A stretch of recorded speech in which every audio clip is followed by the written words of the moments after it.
interview, but I am extremely excited because I have a special guest who, like, I got to tell you, I've just had. Well, anyway, we'll just talk about it. And though, before I do this, you can't see me, can you? Doggone it. Okay, so here's what we're gonna do. Hello, Dania. Hi. How are you? I'm good, Rev. How are you? I'm good. I meant to do this in the pre-live because it, it just kind of came to me, but you can't see me. So I sure can. I just put on this skull cap. Okay. So the skull cap, I put it on the other day. I wear it a lot. Hey, Joel Ferguson, Okay. nice to see you. I wear it a lot. I'm taking it off because it'll leave marks on my head. But it Yeah. reminded me of the fact that your dad was a merchant marine, and Yes. right? And I wanted to wear that because I wanted to bring your dad with us tonight, and I'm like, "Man, I put that on and I thought of you." And, Aw, I can picture yeah, it. It's such a good visual right now. Thank you for yeah, that. That's very good. awesome. You're very welcome. And, so yes, Dania or Dania, right? But I've been saying Dania, and then you Yeah, say Dania, and I'm like, "Wait, now they think I'm pronouncing her name wrong." So I'm just gonna say HBIC, and we'll be that good. works for me. Yeah, it's all right. Or D, Miss D, whatever. D, Whatever I floats your like boat. We're D. friends. We're friends. You can Yeah. call me whatever. I answer to Yeah. it. Well, we've got all kinds of, things that we call each other. They're all good things. Oh, yes. All good inside But jokes. That's for let's sure. let's give some credit right off the top of the hour to Haps, to the universe, to filmmaking, to friends, especially a guy named Jim Jones, Mr. Jim because Jones. Jim Jones, connected us together a few weeks ago. And I don't know, he's a smart guy, but I don't know if he knew how smart he was by putting, the 2 of us together because we just have been having a blast, and we're, like, working on a couple of projects, and I wanna say that my experience in film, and I know there's so much inside baseball here, but we're just gonna have fun. My experience in film and in these things like Clubhouse and live streaming is that you make really powerful connections kinda quickly. And I think part of it is the medium that we can communicate in and our quick access to everybody, and also just the connectivity that I have. Every time I step into a room in Clubhouse and meet somebody, they're probably a filmmaker. So we're gonna connect really fast. You know what I mean? We're gonna have a lot in common. So, all right, this is why I'm not a great host because I'm talking too much. So tell You're us, fine. tell us a little bit about you. And we're gonna do like the not the long version, but a little short. This is your life because my God, you do more by 9:30 than I do all week. So, uh, it's true. It's whenever people say, "Oh, what do you do?" I have yet to really perfect my spiel because there's too many things. So I like to say that I'm I a know, jack I of can't all count them trades. all. Well, at this point, I kind of condensed it down. Actor, model, coach, filmmaker. Those are sort of the main things that I'm pursuing full time. There's obviously other things. I'm also a visual artist. I do chalk art. Dabble in comic Chalk book Chica. art. Chalk Chica, doing that. I'm also in the pageant industry. I was a previous title holder. I was a state director with my own pageant system under the Petite USA pageant system, and then was training people for that competition. I'm also just a regular pageant coach, so you don't have to be in that particular organization. I do a little bit of everything, just not math too well. Not I don't math? math well. Oh I god. know. Well, Unless we're then talking look, about like we're budgets and bank totally accounts and screwed things like if that. we have to Yeah. ever sign a contract with money. Because I mean, I have a No, no, no. learning Okay. disability in math.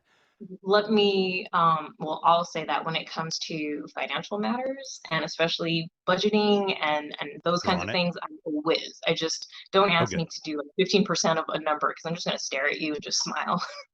I Mm-mm. can't. No, I like can't. when they want, they say you should tip 20%, I just put cash down till it feels like enough. Hopefully it's Make too it much, right. You just but make it right. It's fine. It's fine. So you, um,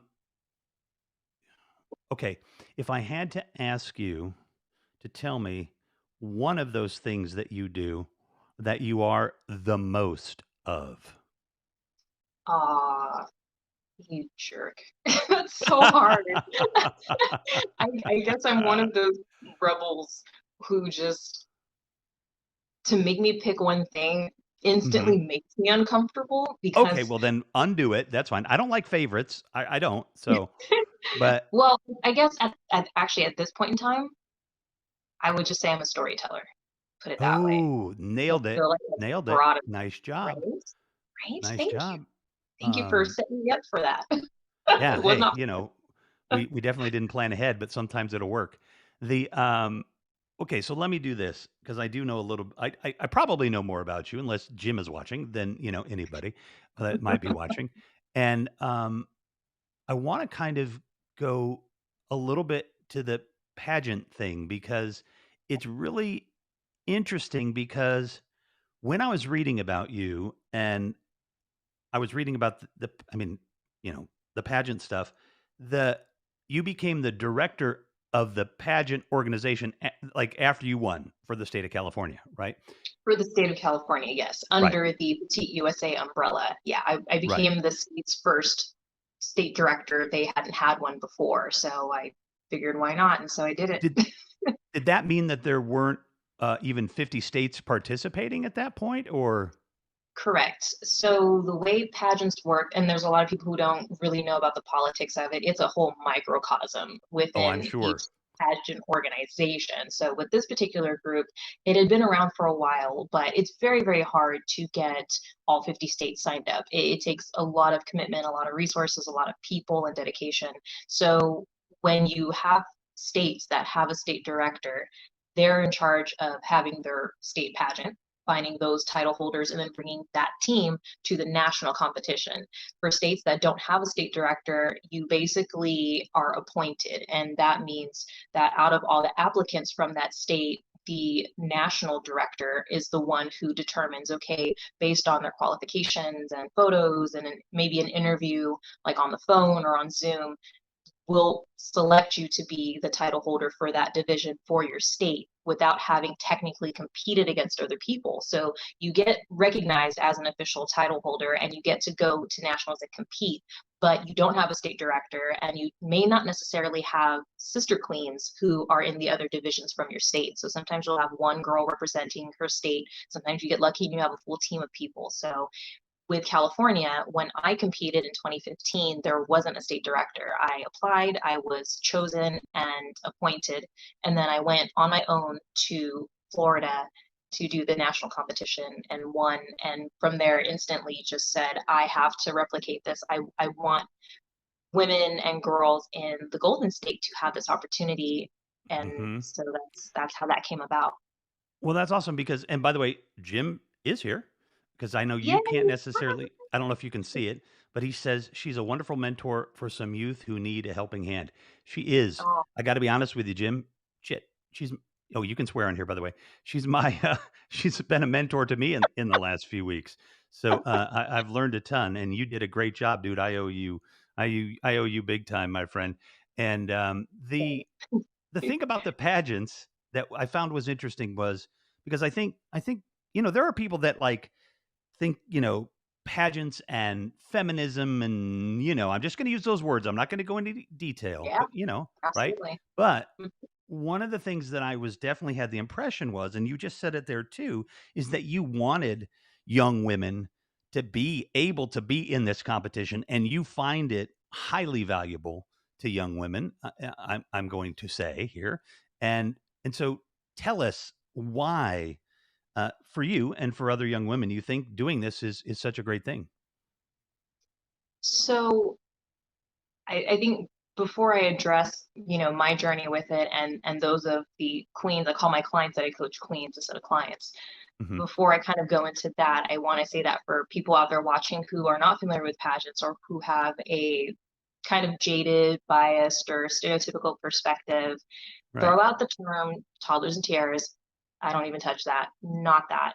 Um, throw out the dumb. girl that doesn't know how to answer a question, throw out all the fail videos, throw out all the stuff that unfortunately a lot of society likes to see as entertainment, and kind of start from scratch here, at least where this conversation is concerned, because Hmm. people do have preconceived notions about everything, including pageants. And yeah, stereotypes stem from kernels of truth. So it's not to say that there aren't mean girls or, certain things that happen behind the scenes. But when you push past all that, at the heart of every pageant organization is a common mission, which is to uplift women, encourage them to be contributing members of society, and to develop them into role models that other people can look up to. A lot of the pageant contestants that I've worked with, that I know, that I'm dear friends with, are some of the most amazing, intelligent, well-rounded, selfless people I've ever met. And I continue to be pleasantly surprised every time I work with a new queen. The social skills, public speaking, interview, stage presence, poise, etiquette, volunteerism. A lot of people don't realize that a majority of pageant organizations are very, very heavy on community involvement and community service. I have met more queens who were either contestants or winners who have started foundations, who Hmm. spend a majority of their time in the community, getting their hands dirty in legislation at the local community. I mean, it just goes on and on. These are leaders of tomorrow. And pageantry is the vehicle that many of them use to get scholarship money to go to college, to further their educational goals. A lot of them use pageants for self-confidence. I can't tell you how many girls I've met who said, I got into pageants because I was painfully shy. I could not talk in front of people. And this gave me the strength and the courage to do that. And for anybody who's going to judge pageant girls, put on some 4 to 6 inch heel stilettos, strut around in a bathing suit, answer a question on stage that you have no idea what the question's going to be, and answer it in 30 seconds, articulately, candidly, professionally, and with grace. And we'll see how dumb or how easy pageantry is, because it's not. It's like nationals are our Super Bowl. Uh-huh. Every year that I would bring a team to Petite USA's national competition, you could see it was like slow-mo in the action films. We're like walking with our like stilettos, like, Hmm. fixing our And feeling crowns, it too, right? feeling Feeling it, it. because Yeah.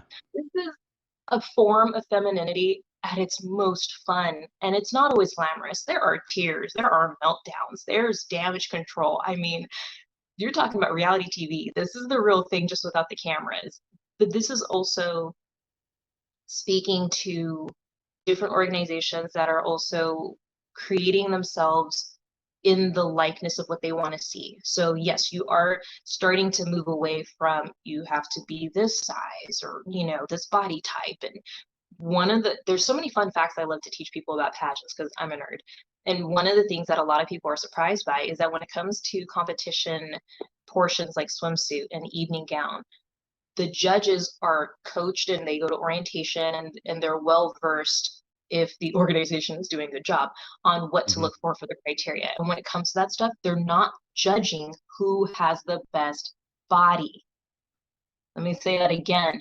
Judges Hmm. are trained to not judge who has the best body. It isn't about that. It is about which of these women is the most comfortable in her skin. In Because their I can skin. tell you, That makes sense. I've seen a size 0 model with, she just, I don't know what's going on. She was just a deer in headlights. She just was not comfortable. And then I Hmm. saw a Hmm. size 12 girl work it and just wreck the stage with her presence. Right. And I was such a fan. So it does transcend what I think maybe the history of it being, a swimsuit pageant, and then Sure. it's just morphed Well, they into used to this have whole universe. swimsuit competitions. I mean, in the 50s. I mean, that's where all this Yeah, was probably born out of, right? So, Miss America was for sure. It was yeah. primarily a swimsuit competition. And I mean, look at the different types of pageants there are now. You have pageants for married women, you have pageants for Ms. divisions, MS, which means you don't age out and consider too old after 24 or 26. So, Mhm. I mean, it's just this whole world that I get so passionate and excited about because I have some amazing memories and chapters of my life that I dedicate and owe to pageantry. And to be able to be a part of my queens' journeys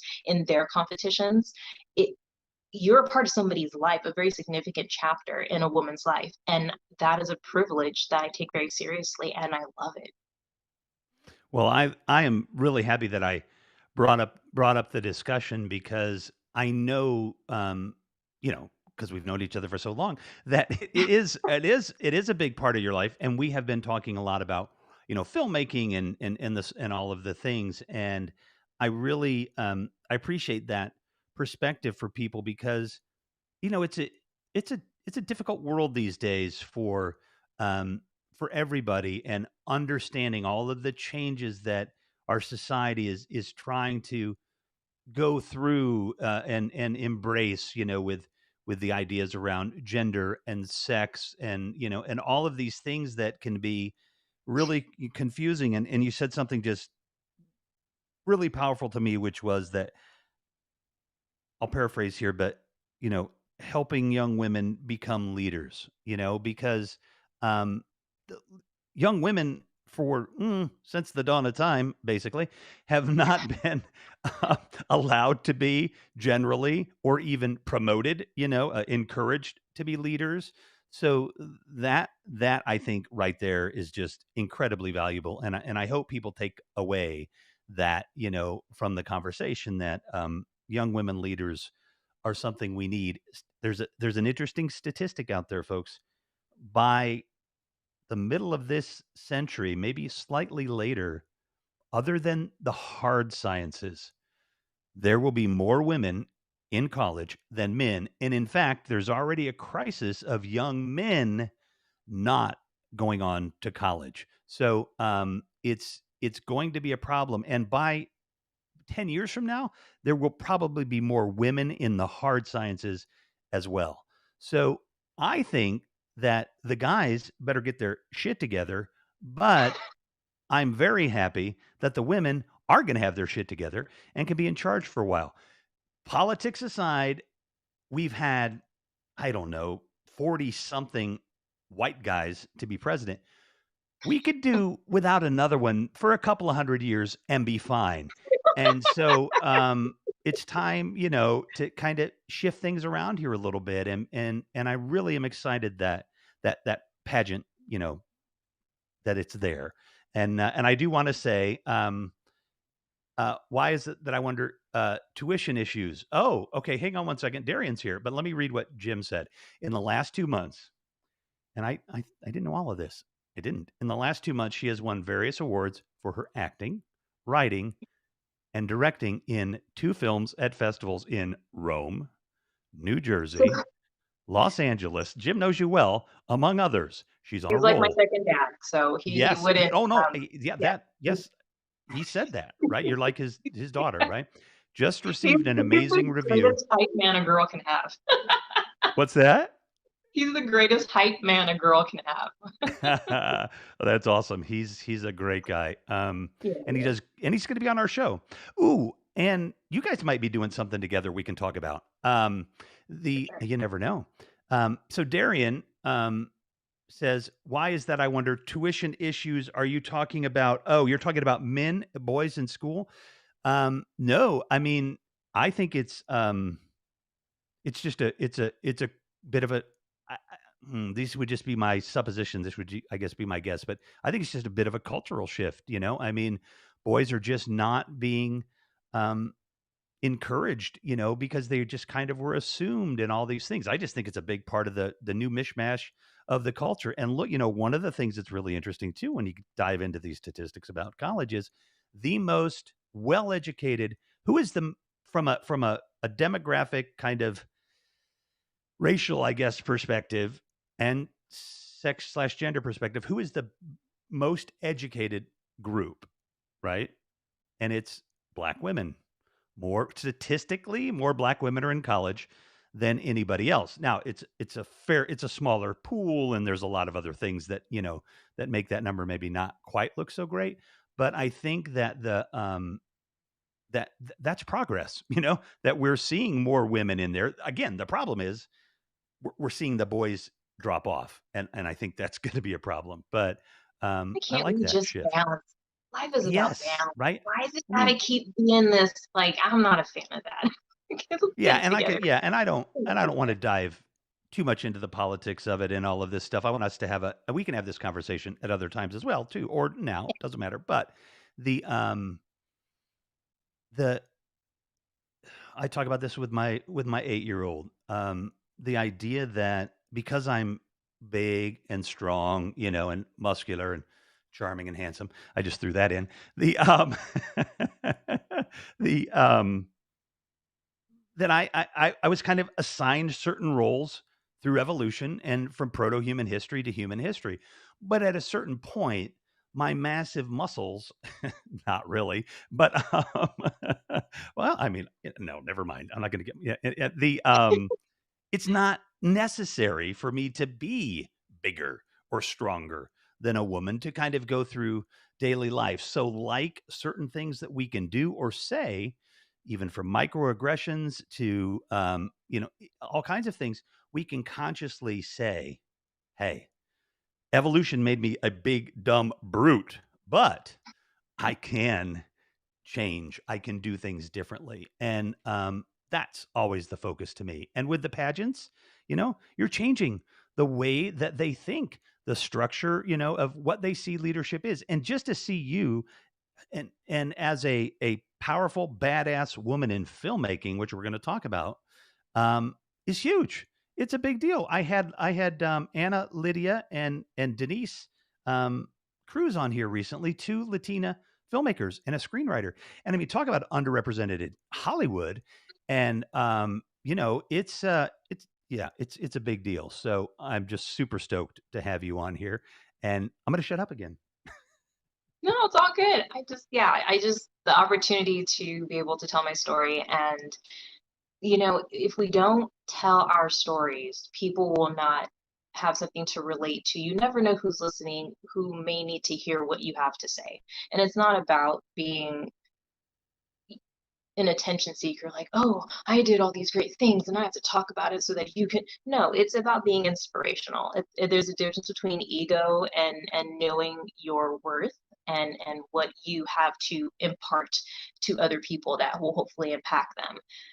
I love being a coach in all aspects, whether it's actors, models, or pageant contestants, because all coaches operate differently. The way that I like to operate is through a bit of life coaching. I'm not like certified in life coaching, but I've lived life Mhm. and I've had a very interesting life, to say the least, a very blessed one, but not without turmoil and trauma and all the things that every human being goes through.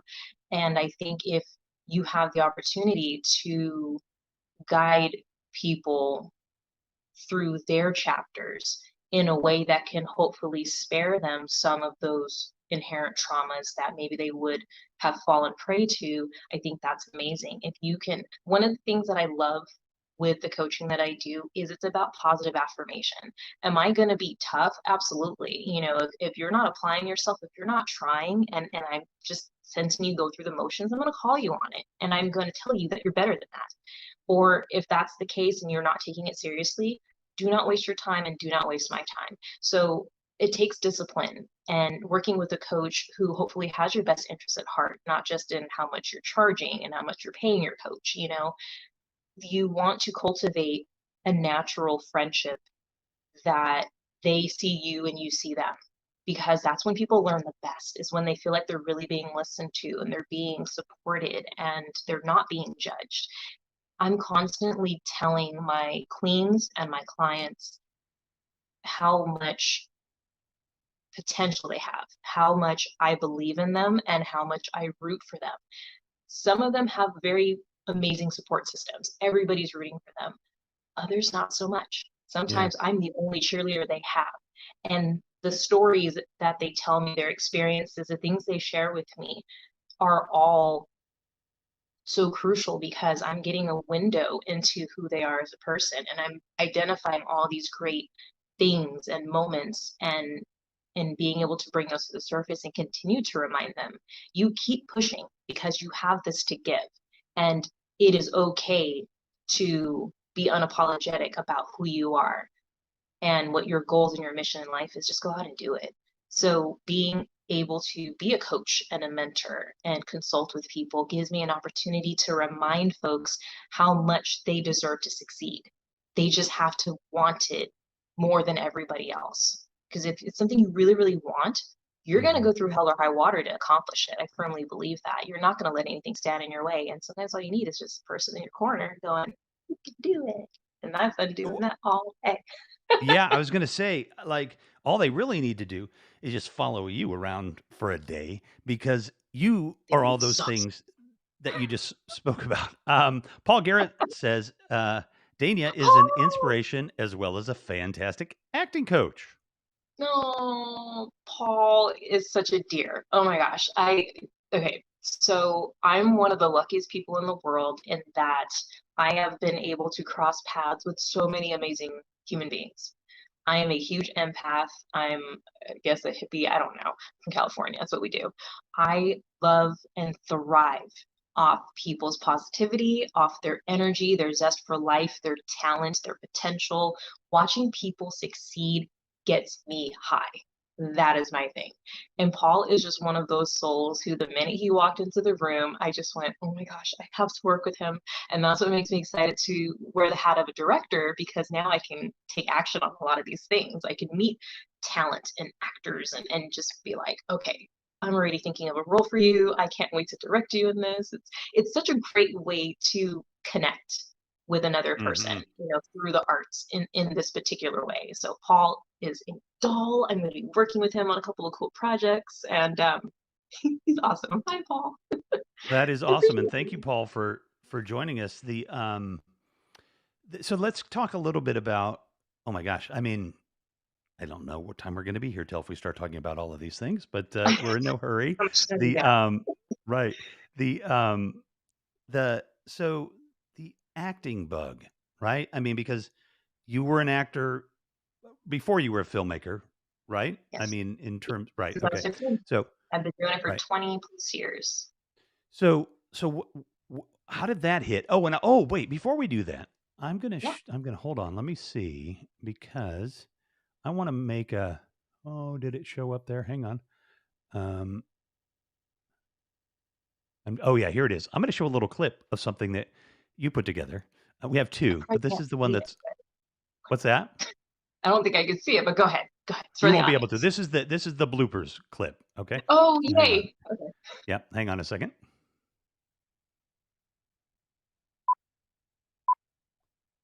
Okay, here we go.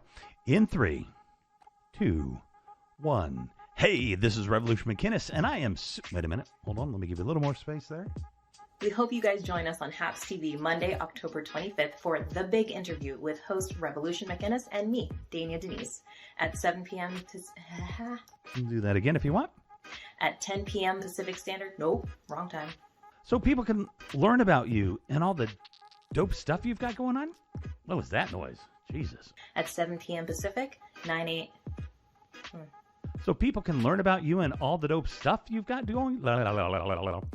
At 7 p.m. Pacific, 9 p.m. Central, and 10 p.m. Ooh. All right, we'll do one more. At 7 p.m. Pacific, 9 p.m. Central, and 10 p.m. Eastern Standard Time. See you there.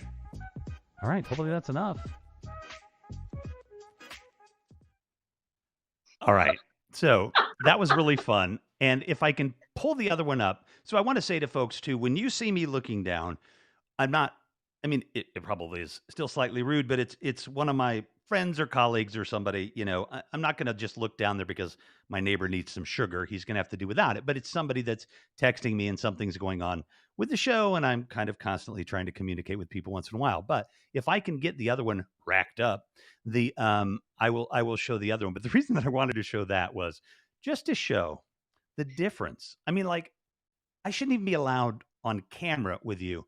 But one of Oh the my things God, that I, Paul. I observed, which was really neat, was I'm like, oh shit, look at her face when she, this is what actors do, not people like me that think they can act. And I know I can't actually. They act with their freaking face. Your whole being is in there when you're an actor. I know. I love making you laugh. This is so fun. But I mean, just folks, Go to my Instagram, find the blooper reel, and just watch that, because you're in the moment and we're making this fun little video to put out there to promote this, and you're in it 110%. I'm in it at 110%. That's just the best I can do. But you're at 110%, and it Great. looks great. You No, made it possible. Thanks for yeah. being such a Well, I good was sport. actually. What's that? Thanks for being such a good sport and like being part of it. Oh my gosh, I have like 15 more minutes of bloopers that I didn't send you. Same. I have more bloopers than I do good takes, and I feel like any actor will relate to that, especially in the world of self-tapes now. That whole setup from Oh home, yeah. it's definitely a new normal, but I'm enjoying the ride. I have no problem with it. Yeah, well, it was really fun to put that together, and and knowing you're even everything that you've been in so well, to remember those clips, to put them in there. It was very fun. And like, I know you're really busy, and I'm not actually going to ask you this, but I do have a bunch of footage that if somebody could log it, it would help me, because I just can't. I'm just teasing, because you could probably do it in 5 minutes and it would take me an hour. So anyway, I won't do that. I promise. The But yes, there's a lot of fun stuff out there with you, and the acting bug. Like you said, Mhm. 20 years. So I mean, like I'm guessing you were one or two when you started. So You how stop did that it. happen? You stop Stop it it. right Oh, I'm not going now. to stop it. I'm not going to I stop it. I I have been around. I had a pager. I used A pager. VHS. A pager. VHS. I used to have a Walkman and then a Discman. I had a car that Ooh. didn't have a CD player. Do you remember? You guys back in the day, remember this? When you had a car that did not have a CD player, you bought a special tape that had a cord and you Mm-hmm. stuck it into your cassette Hey, player and it listen, allowed you to plug it into your Discman, you hear me? And then you can listen to your CDs. That listen, was my Dee Dee. I had a car that only had an AM freaking radio in it. Okay. didn't have an 8. So, I mean, I I could have used gotten to the optional 8 track maybe, but yeah, no, I'm I get lumped into the millennial category, which I don't think is fair because I feel like if you've used older technology, VHS, the first computers, you like it doesn't count. I'm kind of a millennial denier. I just like, no, squeeze me into the group before because I knew what it was like. The struggle was real, you guys. You right. We used millennials to and younger when people. I don't you got I it don't think easy. I don't think I used my first computer. Um, High school, I think we had, yes, we did have computers. So we did have computers. We had like Mac, the original like Macs, and Yeah, with that yeah. tiny little screen. We definitely had Mhm. those. Was it the green and But it flickered all the time? yeah, yeah, yeah. Yep. It wasn't even the fancy Mac with the white screen that they have, the black and Oh, white, which no. was such a game changer. But anyway, you know what? We're going to have you on every week and we'll talk about all these fun things. But I want to Yeah, drift back to acting a little bit. I got my yes. first experience in front of the camera when I was about 5. My father worked in radio. He worked for a radio station. He was in sales, but Oh, they were that's cool. doing a commercial, and they had family members, and ostensibly I was cute, and they had family members and stuff do these shoots and be in these parts of it. And I mean, I was lit. Like I'm in a You were such a fan, studio weren't you? at I could just see you being just all over the oh, place. man, I mean, I was like, there were, it was 3 cameras. It was the newsroom, like they were shooting it there at the local TV station. And I mean, I Oh eventually my went to goodness. film school, and we did a couple of other commercials, and I did go to college and dropped out of film school because I was making more money than my professors making industrial films. But the thing is that I took an acting class. Well, I mean, mainly because I wanted to know what acting was like, uh, you know, when I were to become a director, and because I mean somebody was really awfully darn cute that was in that class, and I was thinking, "Ooh, we might be able to do a scene together," which we did, and we That's did. the Okay, real we did reason. date for a while too, but anyway, I did discover that I'm a shitty actor, and so when did you get the bug? I got it when I was 5. I got it. Well, so I'd always been a dramatic kid. I was raised an only child and always just had the most active imagination. I was always very theatrical. Hmm. So that was not new to me. Doing impersonations and just jokes and things in front of my family and my friends, being a natural storyteller was just my jive. That was just natural to me. And I do remember when I was 15, in the mail, there was a flyer for an open call for talent agencies in San Francisco. And it literally just went, that looks fun. Mom, Dad, can you take me? And they said, all right, let's go. So I'd never acted professionally, never took a class, never took a modeling class, never did a photo shoot. We had good old pictures, regular pictures. I took one picture that my mom took of me, and I was like, this I was cute. I was like that. So we took that picture and went to this open call, and there was just a ton of people there, obviously. Heard the spiel. Um, I thought it sounded cool. My parents supported me in whatever I wanted to do, which I'm so thankful for. And they dropped some money to do the training and all that. Unbeknownst to us at the time, that particular organization was ripping people off. So they did have valid guest speakers who were actors. There were named people that were on TV shows and things, but their business practices were very sketch. And unfortunately, they were taking people's money who, to be realistic, probably did not have what it took to professionally make it a career. And instead of being honest about that, they just kind of took whoever could pay the money. I was lucky that I got to audition for these agencies by participating in this. My parents paid the money and I got representation and I started working right away. So I was very fortunate. I think about a year later, I had heard that they got shut down for unscrupulous practices. So um, I remember when I found out about that, I felt so guilty actually, because I felt like, oh my gosh, my parents paid this sum of money and now I've got to make sure I be famous or do a lot of acting work and modeling work so that I can pay them back. So that was always, it was a weird kind of catch 22 for me because I was always pretty mature, even when I was young, in terms of how I saw certain situations and understood the way things worked and how adults have to pay bills and money doesn't grow on trees. So, but once I started doing, my training and learning how to slate on camera, do cold reads, commercials, and then started booking work, it just came naturally to me.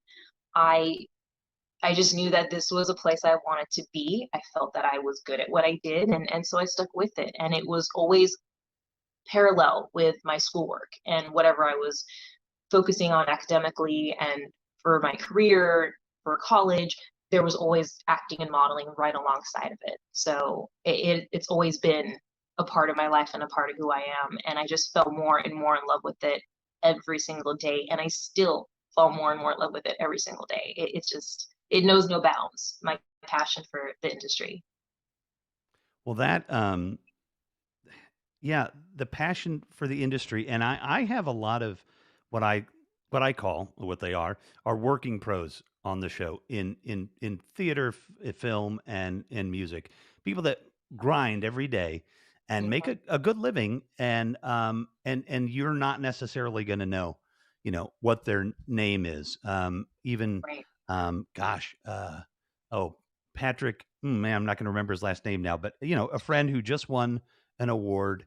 I'm horrible with names. Who just won an award for his short film, and he was on Pat Hogan, and he's also the head.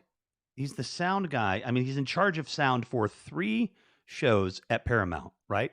I mean, that's a pretty big title, right? To be in charge of the sound production or whatever for three different shows that are being shot at Paramount, and he makes movies, and he gets those movies financed. He's not, necessarily. He's not that we can't all hustle for financing, but people actually, pay him money to make movies, and yet you probably don't know Patrick Hogan's name unless maybe you happen to see one of his movies on Amazon Prime or something and saw it. But he makes films all day long that are good, and there are a ton of people in Hollywood that are doing that, and the amount of content that is needed really makes that something that that people can do. And that whole world of acting to filmmaking um, is totally different. Even when you were young, like I said, when you were 20 years ago, and you're you know ones or twos. The what was the like? Give us a what was like the kind of the most fun times that you had kind of as an actor? Like, why would somebody want maybe their child to be an actor? Like, what kind of fun can you have? Oh my gosh, where do you start? For me, it was definitely the outlet of creativity. Your typical, answers. It's fun to be other people. I've been a doctor, I've been a nurse, I've been a homicide detective, I've been a teacher, everything you can think of under the sun, I've had a chance to technically be. And it's fun to kind of live these mini lives. It is also fun to reinvent yourself and to connect with a character and with a story. It's certain moments when, depending on the project, of course, when you really feel like, oh, I finally understand who this character is. Because a part of that has to live with you. Even if you've never experienced what that particular role or character has been through, you have to connect to it somehow. And when that aha moment happens, it is just euphoric. It's really hard to describe in words, but it's always been a positive outlet for me. It's been a great way to stretch my imagination, not to mention memorization skills. A lot of people have trouble memorizing, and being an actor, you are forced to know your lines. Well, not all actors know their lines, but that's another story. Ideally, you know your lines. I have been a bookworm since a child. I was reading my dad's novels from the time I was 5 or 6. So I always loved reading the written word and memorizing. I would do poetry contests for elementary school, and I would memorize like 1 to 3 poems every week.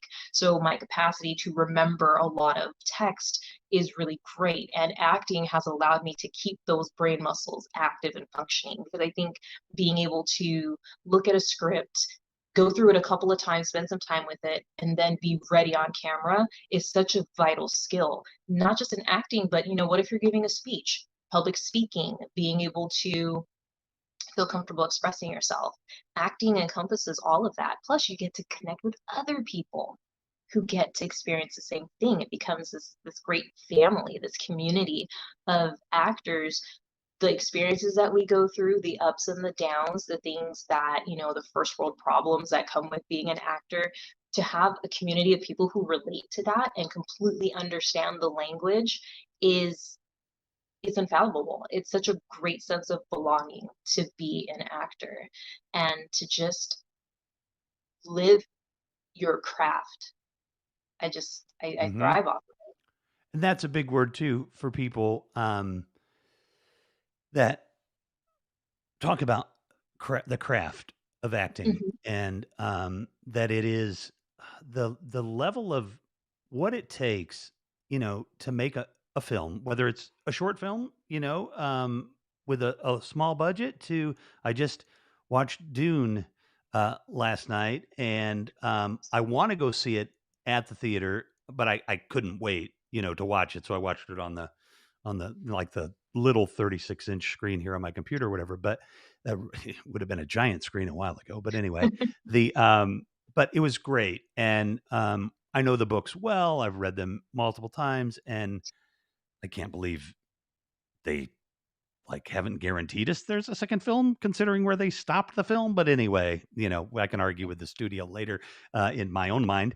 And but even from that $160 million budget to a small budget, it does take a team. And I think that anybody that's kids want to get involved in theater or acting or filmmaking, 100% encourage them, because just understanding the teamwork that it takes to put a movie together, and the pre-production planning and the organizational skills that you're going to get. I mean, I guess, you could be a starlet, and just drift onto the set with your memorized lines and your glow, and you can succeed in Hollywood. But for most, even starlets, it's not quite like that.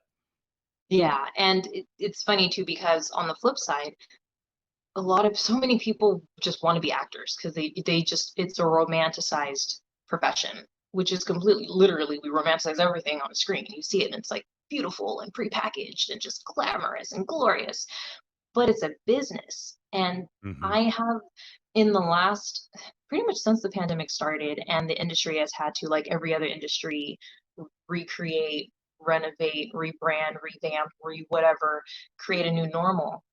I'm seeing a certain breed of actors who, I don't want to say they're in it for the wrong reasons, but I think their Hmm. expectations are extremely off base. I've never seen and heard of more new actors going into this industry acting with such self-entitlement as if Hmm. they've made it. It boggles my mind. It's Is this as a it, director now you're speaking? I, Or just as a observationally? director, as an actor, as a coach, as a person who's just been in the industry, all facets, because I interact with actors from different walks of life in all those capacities. And there are common threads that I hear, kind of whispers on the wind, because my colleagues and I, we all talk, whether it's an agent or a fellow actor or, whatever. Um, there's just a certain demographic of actors who go, I want to be an actor. Okay, great. I've got an agent. Okay, now I'm going to turn down every opportunity that's given my way because I don't think it's paying enough. And I don't want to drive an hour to go to an audition. Or, oh, I just don't think I have the They're time going to because I have shoot to the film stay. at your house. And I'm sitting here going, literally, you are shooting yourself in the foot. What is happening? What makes you think that now that you have these certain things in place, everything comes to you? Like, I don't, it blows my mind, the lack of professionalism, and I think the lack of common sense that some people go into this industry with, which is an industry that has its flaws. It's definitely not perfect, but it's an industry that I love. I'm, as you can tell, I'm very passionate about it.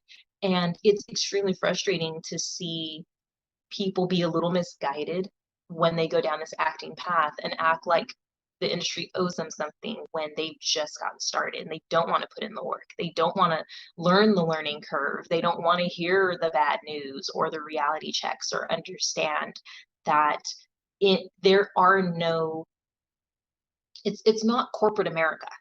It's very fluid. Pay rates and budgets are different. You can have two different projects, same duration of work hours for an actor, and the pay is drastically different. So it's just, you have to be able to flow and pivot and think on your feet and make certain decisions. And some people, they just don't know what to do with that, or they think, okay, I have an agent, they're going to make every decision for me, or they treat their agent like their personal assistant, as if the Mm. agent doesn't have a roster of other people that they're trying to hustle for. And, it just, I think the lack of gratitude, sometimes it bothers me a lot. I'm very thankful for everybody that I work with.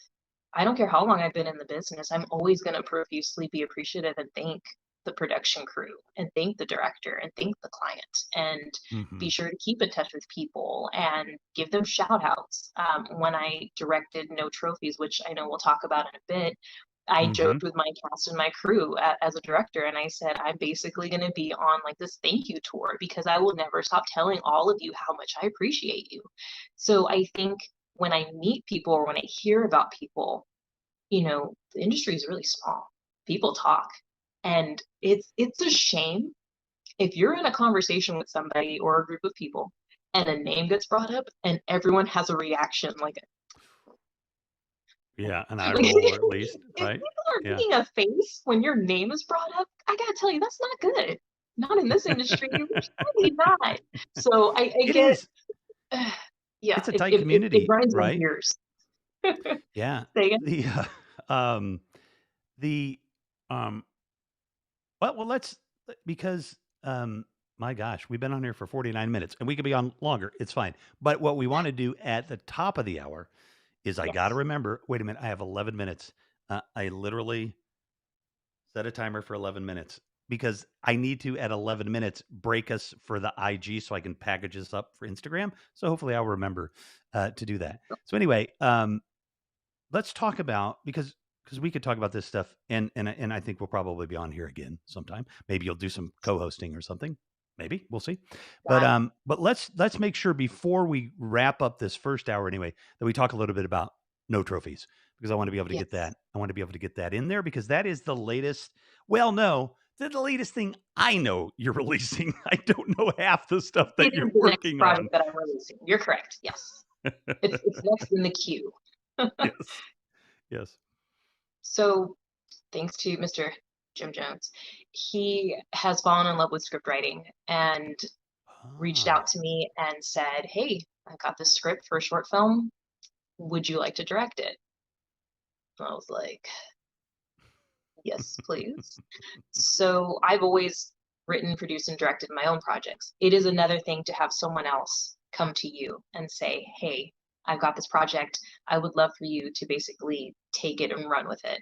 So we got to talking. I read the first version of the script and I said, would you mind if I kind of tweaked it a little bit, smoothed it out? And he's like, absolutely. I trust you. Do what you need to do. So we both worked on different versions of it until we got it to where we were really happy with it. And I immediately knew who I wanted to cast. I try to do my casting in-house as much as possible because when you do an open call, there are just so many people who you just get inundated with people.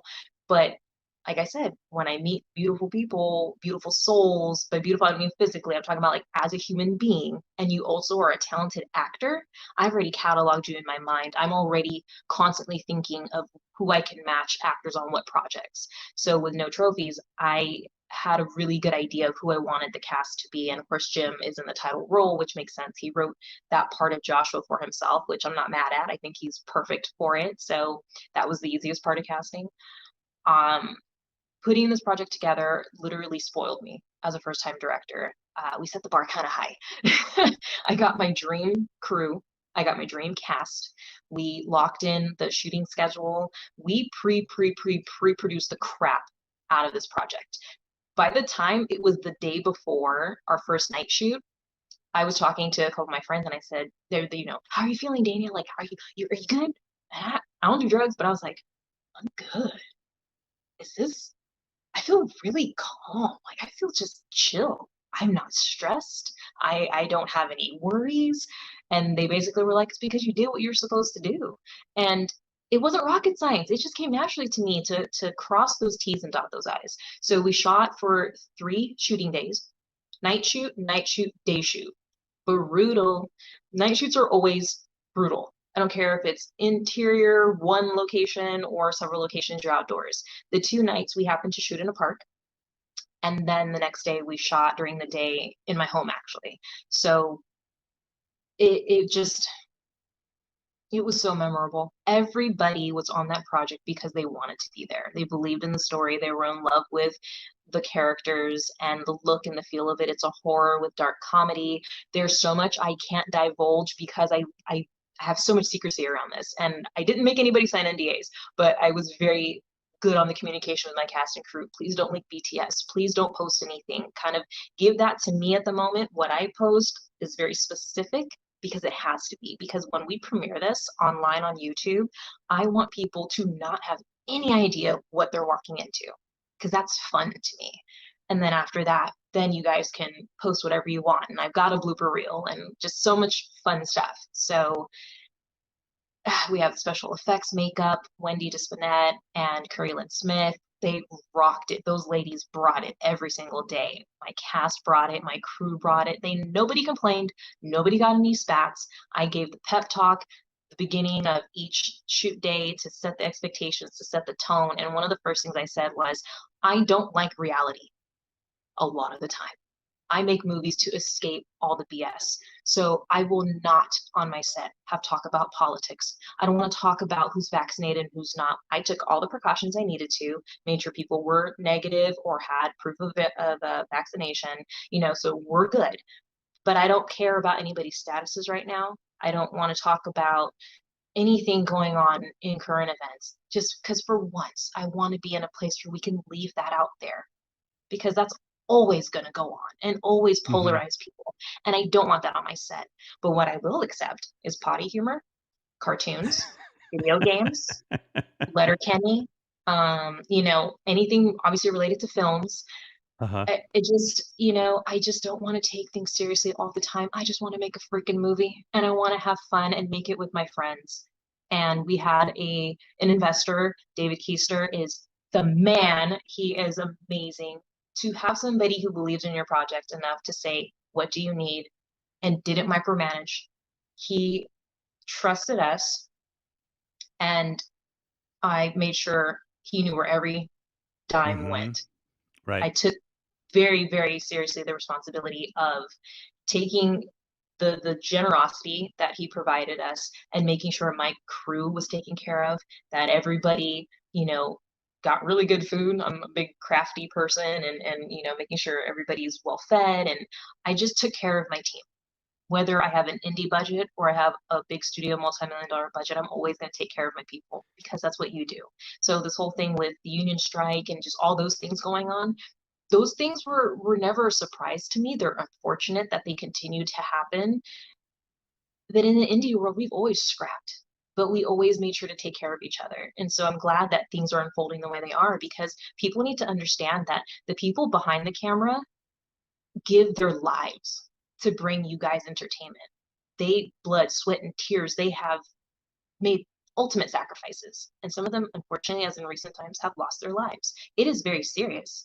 This is a fun and wonderful and inspiring industry, but it can also be a very demoralizing and dangerous one. So I think it's Mm-hmm. important that we as storytellers, not just directors and writers, but the actors, the PAs, the DPs, the grip gaffs, all those guys, every man and woman who makes movies and content and story making and telling possible, excuse me, they should be given credit where credit is due. And that's one of the things I take pride in with No Trophies, is that no one got in an argument. No one had any sour feelings. Everybody was laughing. We were joking. We wrapped at 4:30 in the morning on Well, when night you're one. doing potty humor all day. I'm not just saying, all we need is a potty humor. Don't be so serious. Even the Joker said, "Why so serious?" That was a wise man. That is one thing I do Right? want you to know, folks. As serious because especially executive producers, because as serious as she comes across, you're going to have the most fun on your film set, I think, that you can imagine. Because yeah, the silly side of you is that's it's very apparent, and I can imagine It's them appreciating it quite a bit. We've got about 3 minutes, and I wanted to also, because I've known for this. I came up with the I've known for this anyway in this tiny little community. It's like I said, I went from a nobody to slightly less than a nobody with this little bit of fun that I've been having on here. So but I did kind of announce that we have a film contest. So it is yes. it's a 2 to 3 minute film contest that I'm throwing together here at the last minute. We've got two $50 Best Buy gift cards. Gavin Booth, my the excellent, amazing director, he's like, was that a mistake, or what? Is it 100 or is it one of two or something? Like, no. So I literally have two $50 gift cards, and he didn't want somebody to say, but you didn't give me $100. You gave me two $50. I was just overthinking it. So anyway, but you can win $100 with the best short film, judged by whoever the hell I say, it's going to judge it. I haven't figured out who that's going to be yet, but it'll be cool people. And because I made I made Darien as the 1 minute film festival. I made the Rev Mac Live pop-up film festival on a Friday night.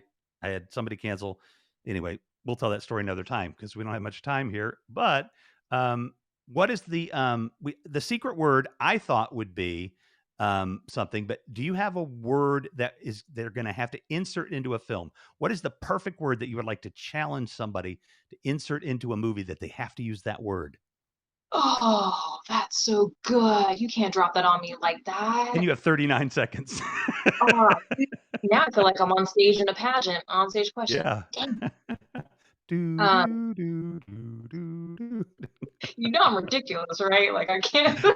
It's uh, okay if you don't. They can watch after the hour. It's not that big of a deal. why did uh, why did onomatopoeia come to mind? I don't know. Who does that? Oh, Me. wow. Onomatopoeia. Okay. Okay. There. He Whew, does a there you go. kumquat. I don't know why. I don't know Oh, why. Kumquat. oh, you could choose kumquat or onomatopoeia. You get a choice. If you can use them both, you just might win. I'm just saying. If you can use them both, whoo, Hollywood needs you because you're going to be good. So there you go, onomatopoeia and kumquat. And we just rolled over to the top of the hour. And let me just talk quickly. So here's the deal. DM me for more details. Um, I think I'm going to set the date as December 1st, like 1 a.m. Pacific Standard Time. You've got to have it into me. And no, like Darian does, no, not one frame over 3 minutes, not Mm, one frame under sneak. 2 minutes. I want the film from, to be 2 minutes at a minimum, 3 minutes at a maximum. And those parameters plus the two words, kumquat and onomatopoeia, that's it. It can be about whatever you want. It has to be original. You can definitely. What's that source for footage? Pexels. Pexels. P-E-X? Pexels. Yes, and there's also another one, Unsplash, but they don't have as Oh, much video. They've got a lot of stills, and that's fine if you've got footage that will clear. That'll clear through on YouTube. Music the same way. It's got to be able to clear through on YouTube. I know a couple of tricks actually that have that you can clear music, and in fact, it's pretty funny because the one of the promos I did for you was the one like it was like blocked in every country you've never heard of. So oh. because I remember because you what telling me about that. happens, Yeah. yeah, because what happens is what's happened is they've made some kind of agreement between, like, let's say Apple and the industry has made an agreement now because there's this app called Splice, and you do it on Instagram. When you use a clip on Instagram, that's somebody has negotiated the ability to use that clip, and somebody's making a little bit of money. I hope it's the artist, for goodness sake. But even with this Splice app, you can use music. If you own the iTunes song, you can use it. They've licensed it somehow through Splice because it makes it through the copyright hoops when I do it. But what I learned was if you do it for a longer than the typical 15 to 30-second kind of clip, if you stretch it out to a minute or two, then some countries that, again, nobody's ever heard of, they didn't negotiate any rights for that music to clear through there. So I get the bing, bing, bing, bing, bing. Some people can't see your video. I'm like, well, whatever. I've never heard of that country, and I would love for them to watch my show, but they're probably, not going to be too upset that they don't have access to it. So I think all they of that, all of that said, there's some great ways now that you can actually use kind of copyrighted material and incorporate it at least into short stuff. And I don't know why I've got in that direction, but I because you're do trying do to drugs. inspire people to submit to Yes. this contest. Oh yes, right. I do drugs, That and I is have really bad knees, nice. and so off camera, I took a big hit of weed, so I'm probably getting forgetful. But I should be more fun. But anyway, but You go on a I better didn't chip for the smoke. rest of I didn't the smoke on camera. I will only smoke on camera or vape on camera on a Friday generally, because that's a looser night. And like I always, like want to ask the people that are on the show, do you mind if I smoke? Because this is your reputation, right? And I definitely, when I have somebody on the show, it's about them shining. You know what I mean? So, but I did take myself off screen and smoke a little weed. So, the, but the contest, I really am excited about doing this, and again, kind of did it at the last minute, so we'll promote it a bit here. But I really would just love to see what kind of great films we can get, 2 or 3 minutes, and um, there are so many resources. We're going to give. I've got 5 Filmic Pro. I don't know what you call it, app subscription or something. I mean, we're gonna give you Filmic Pro to for Android and or iPhone to 5 people. I think maybe the runner up and that kind of stuff. But anyway, we'll figure it all out. But just make a 2 or 3 minute film. Use onomatopoeia and kumquat in there somewhere, and Sorry, guys. keep it worthy. What'd you say? I said, sorry, guys. No. It's a big challenge. What is the make it? It's got to be able to air on YouTube. That's why I got onto the licensing thing. So when you've made this thing, you want to make sure you post that thing on YouTube and it passes through all the filters, because if it doesn't, you're going to be knocked out of the contest. So yeah, spread this news far and wide, folks, because I'm excited to see what kind of films could come in and that we get to watch and we get to make new connections. Because I will tell you, I am not a spring chicken by any means, and um, relationships and connections in life and in business are important. None more important than in the entertainment business. None, because it is all about somebody popping up and saying, "Oh, but have you met? You know, Mhm. oh, do you know? Oh, I know somebody. This person could." Like, if you have a good team of people and you work hard and people trust you to do the job, then they'll promote you out there, because it's the way people get gigs. All day long is somebody knows somebody. I would imagine some of the best roles come to people that way. And so Yeah. relationships, relationships, relationships. So make some films, and I promise you that I will connect you with some amazing filmmakers that we will have judge this contest. And if you really want to be a filmmaker, this is a good way to get in and start to meet people that are doing this every day and working really hard. Rev's got the coolest job ever. I'll tie with you because I'm trying. I said it to you. I went to film school. I was in a, a a room or a Zoom meeting or something with like five filmmakers, and I was literally the only one that had been to film school. And these are all five successful filmmakers, and I was the only one that had been to film school. And so film school isn't necessarily necessary, though.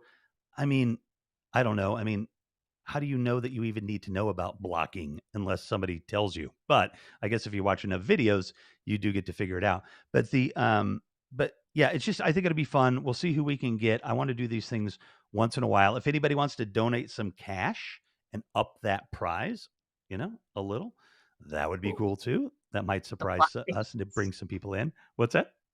I said the plot thickens. Yes, exactly. Somebody throw us, $500. Let's make it juicy. Now I do wanna. I think I was able to. Hold on. Oh yeah, here it is. So I want to. I do. I got to put the other promo up there because these were just Yeah. so fun to make. And so here we go. Hey, this is Revolution McInnes, and I am super excited to have the amazing Dania Denise on the big interview. How could you? You said you were okay with it. I don't know what the point is of all this. So people can learn about you and all the dope stuff you've got going on. Bubble face. My name is Revolution. Look, are we doing this or what? Absolutely. We hope you can join us on Hobbies TV Monday, October 25th for The Big Interview with host Revolution McInnes and me, Dania Denise, at 7 p.m. Pacific, 9 p.m. Central, and 10 p.m. Eastern Standard Time. See you there.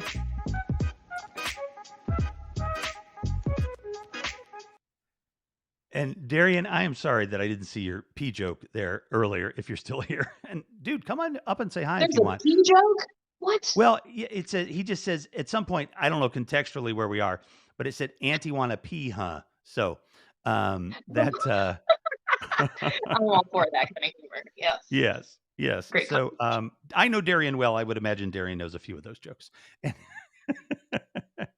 But I love you, dude.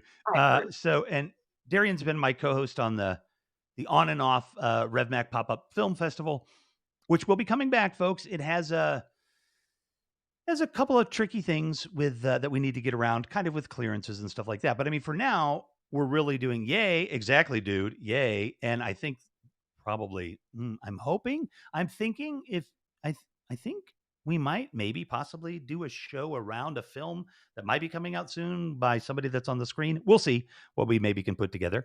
I don't make anybody commit on the show. Yeah, I do all the time. But anyway, it's great to hold somebody hostage, like, hey, Dania, would you do this Yeah. and that for me? Like, how are you going to say no on screen? It's like, I can never say no like to you, that. Rev. I mean, it's just like a written rule in our friendship. It's true. That's why this works. Yes, it does. It grooves really well. And yes, Darian, we are gonna bring it back. And I've actually got, oh my gosh. Okay. Again, bad host here talking about all the stuff that's going on. But if you've been following my Instagram, the Mooncats and Eve Hamilton, like I'm telling you folks, the reason that I have insanely talented guests on my show is a little bit of my ability to kind of it my talent is not finding talented people. My talent is finding where talented people are. Right. I mean, I get myself in the rooms or in the connections or whatever. I'm good at that's kind of what I used to do professionally before I kind of started doing this. But I saw the clips to these I saw the first clip to the film that's coming out in October 2020. And well, anyway, I'll talk about that in a second too. But um I was like, holy shit, like this is like John Carpenter, like the music, like where did this film come from? Because I know it's a current film, right? Just from whatever I read quickly, but I'm like, oh my god, this is like an '80s horror movie, and I guess this is a thing where remaking movies they're making movies in the style of '80s horror films. It's a genre, and that I didn't know existed that I've been looking into. Anyway, Eve Hamilton and Mooncats, that is a woman, two women are the lead in that movie. So I was like, are you fucking kidding me? Two women leading in a horror film? Like, I hope they're chasing down dudes and stabbing them and shit, for God's sakes. It's about time, you know? And I mean, what do they have in horror movies? They have it's the girl who gets killed. Oh, Last Girl. I think that's what it's called. That, you're the last girl. You'll be the last one that gets killed. And of course, the star lives. So I think that's what they call them, Mhm, Last Girls. mhm, Anyway, um, Eva's no last girl, though she's been one. And I have been very fortunate this is freaky how all this works again, folks. Putting yourself into a position of making connections again in this business is crucial because my starting to communicate with Mooncats and still trying to get Eva to come on the show because we haven't been able to do that yet. And clicking on somebody else that was kind of commenting, and I'm like, oh, this guy produces stuff. This is interesting. Asked him if we could just have a chat, like maybe see if you could be on the show. I want to find out a little bit more about you. And it turns out he's the executive producer for their next four movies, right? And so now I've got a tenuous connection to Mooncats and I'm trying to promote them. And now now I know the executive producer of their next four films. And let me just say that I'm not saying that anything is gonna happen from that because it's not confirmed. But I think a lot of cool stuff is gonna come from that relationship that I can share with everybody out there. And just on a personal level, um, Mike Stack, the executive producer, we have a super similar story that we kind of backwards, walked into this little thing. And he made like $150 investment in a small film. And I mean, he's not making Hollywood movies here. These are still fairly low budget, horror movies. But to being like the executive producer on this stuff, just by honestly, because we had like a 2 hour conversation the first time we talked, honestly, by just being a good guy and working hard like you do, doing everything you're supposed to do, and people are like, "Oh, well, I can depend on that guy." But he's, mhm. no, he's just a new nobody know. Yeah, yeah, but he's dependable, and that moves you, and it moves you along. So it's just super fun. There's going to be a lot of fun stuff coming. Hopefully, we can do a Mooncats night, a no trophies night, and I would imagine, you have three other films coming out next month that we can do one on too because that I haven't heard of yet, and uh, Sky's yeah, the limit. so that's the joy. That's the joy that I get out of this, and I hope people really see that. I would think the joy you get from acting and filmmaking and coaching, and then the pageant coaching is just is just got to be tremendous. I'm curious now. Is like, do you have any hobbies? Uh, Where would you reading. have room? Hmm? Well, I wish I could I try my best to make more time to read because I do still Oh, very much love to read. Um, there's just so many books that I just have stacked up.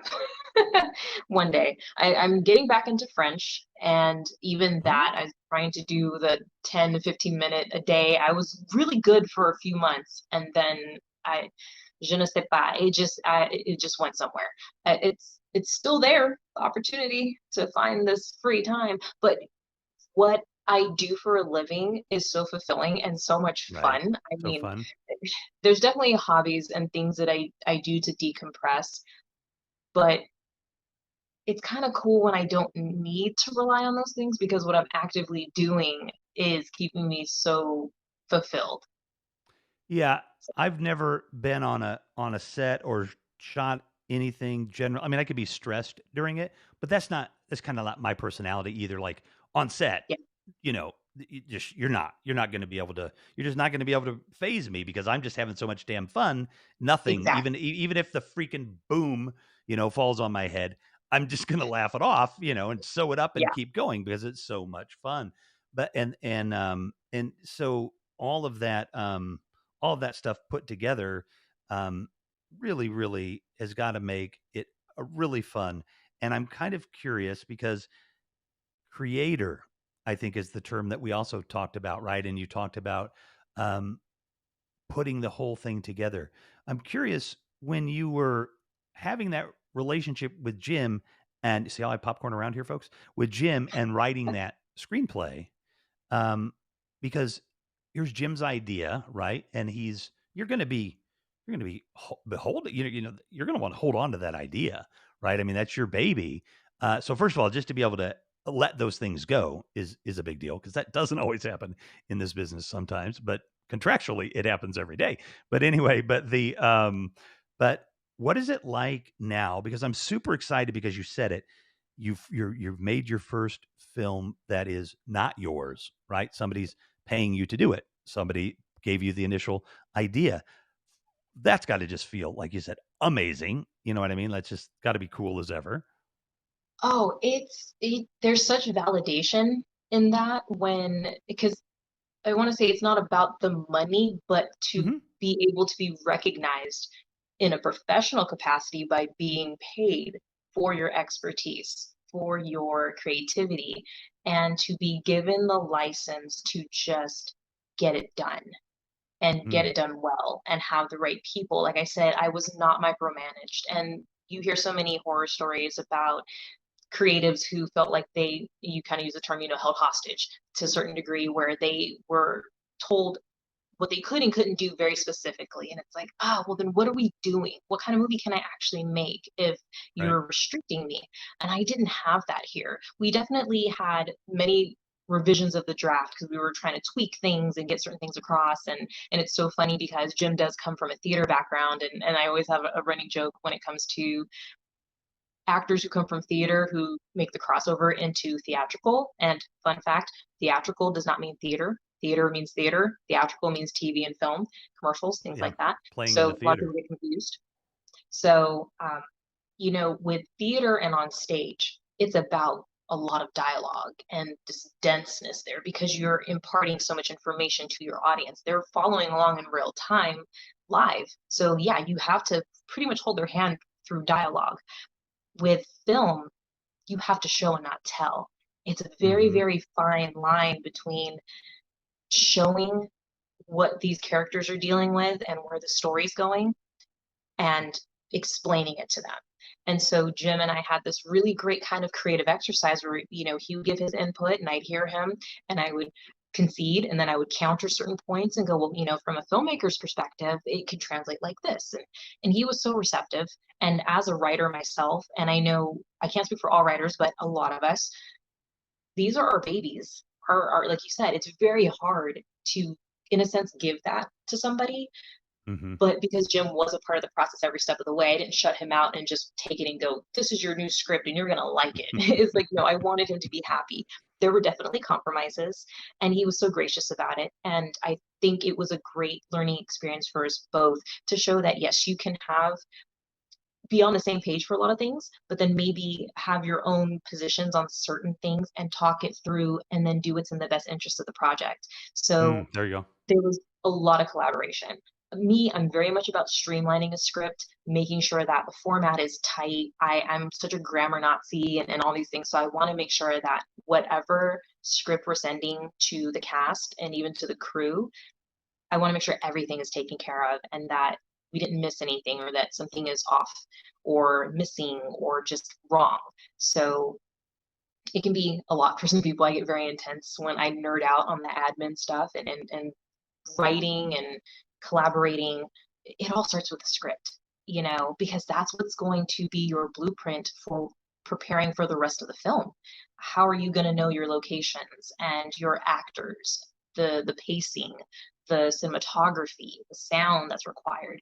It all comes from what's in the script. So it is the Bible that we operate by.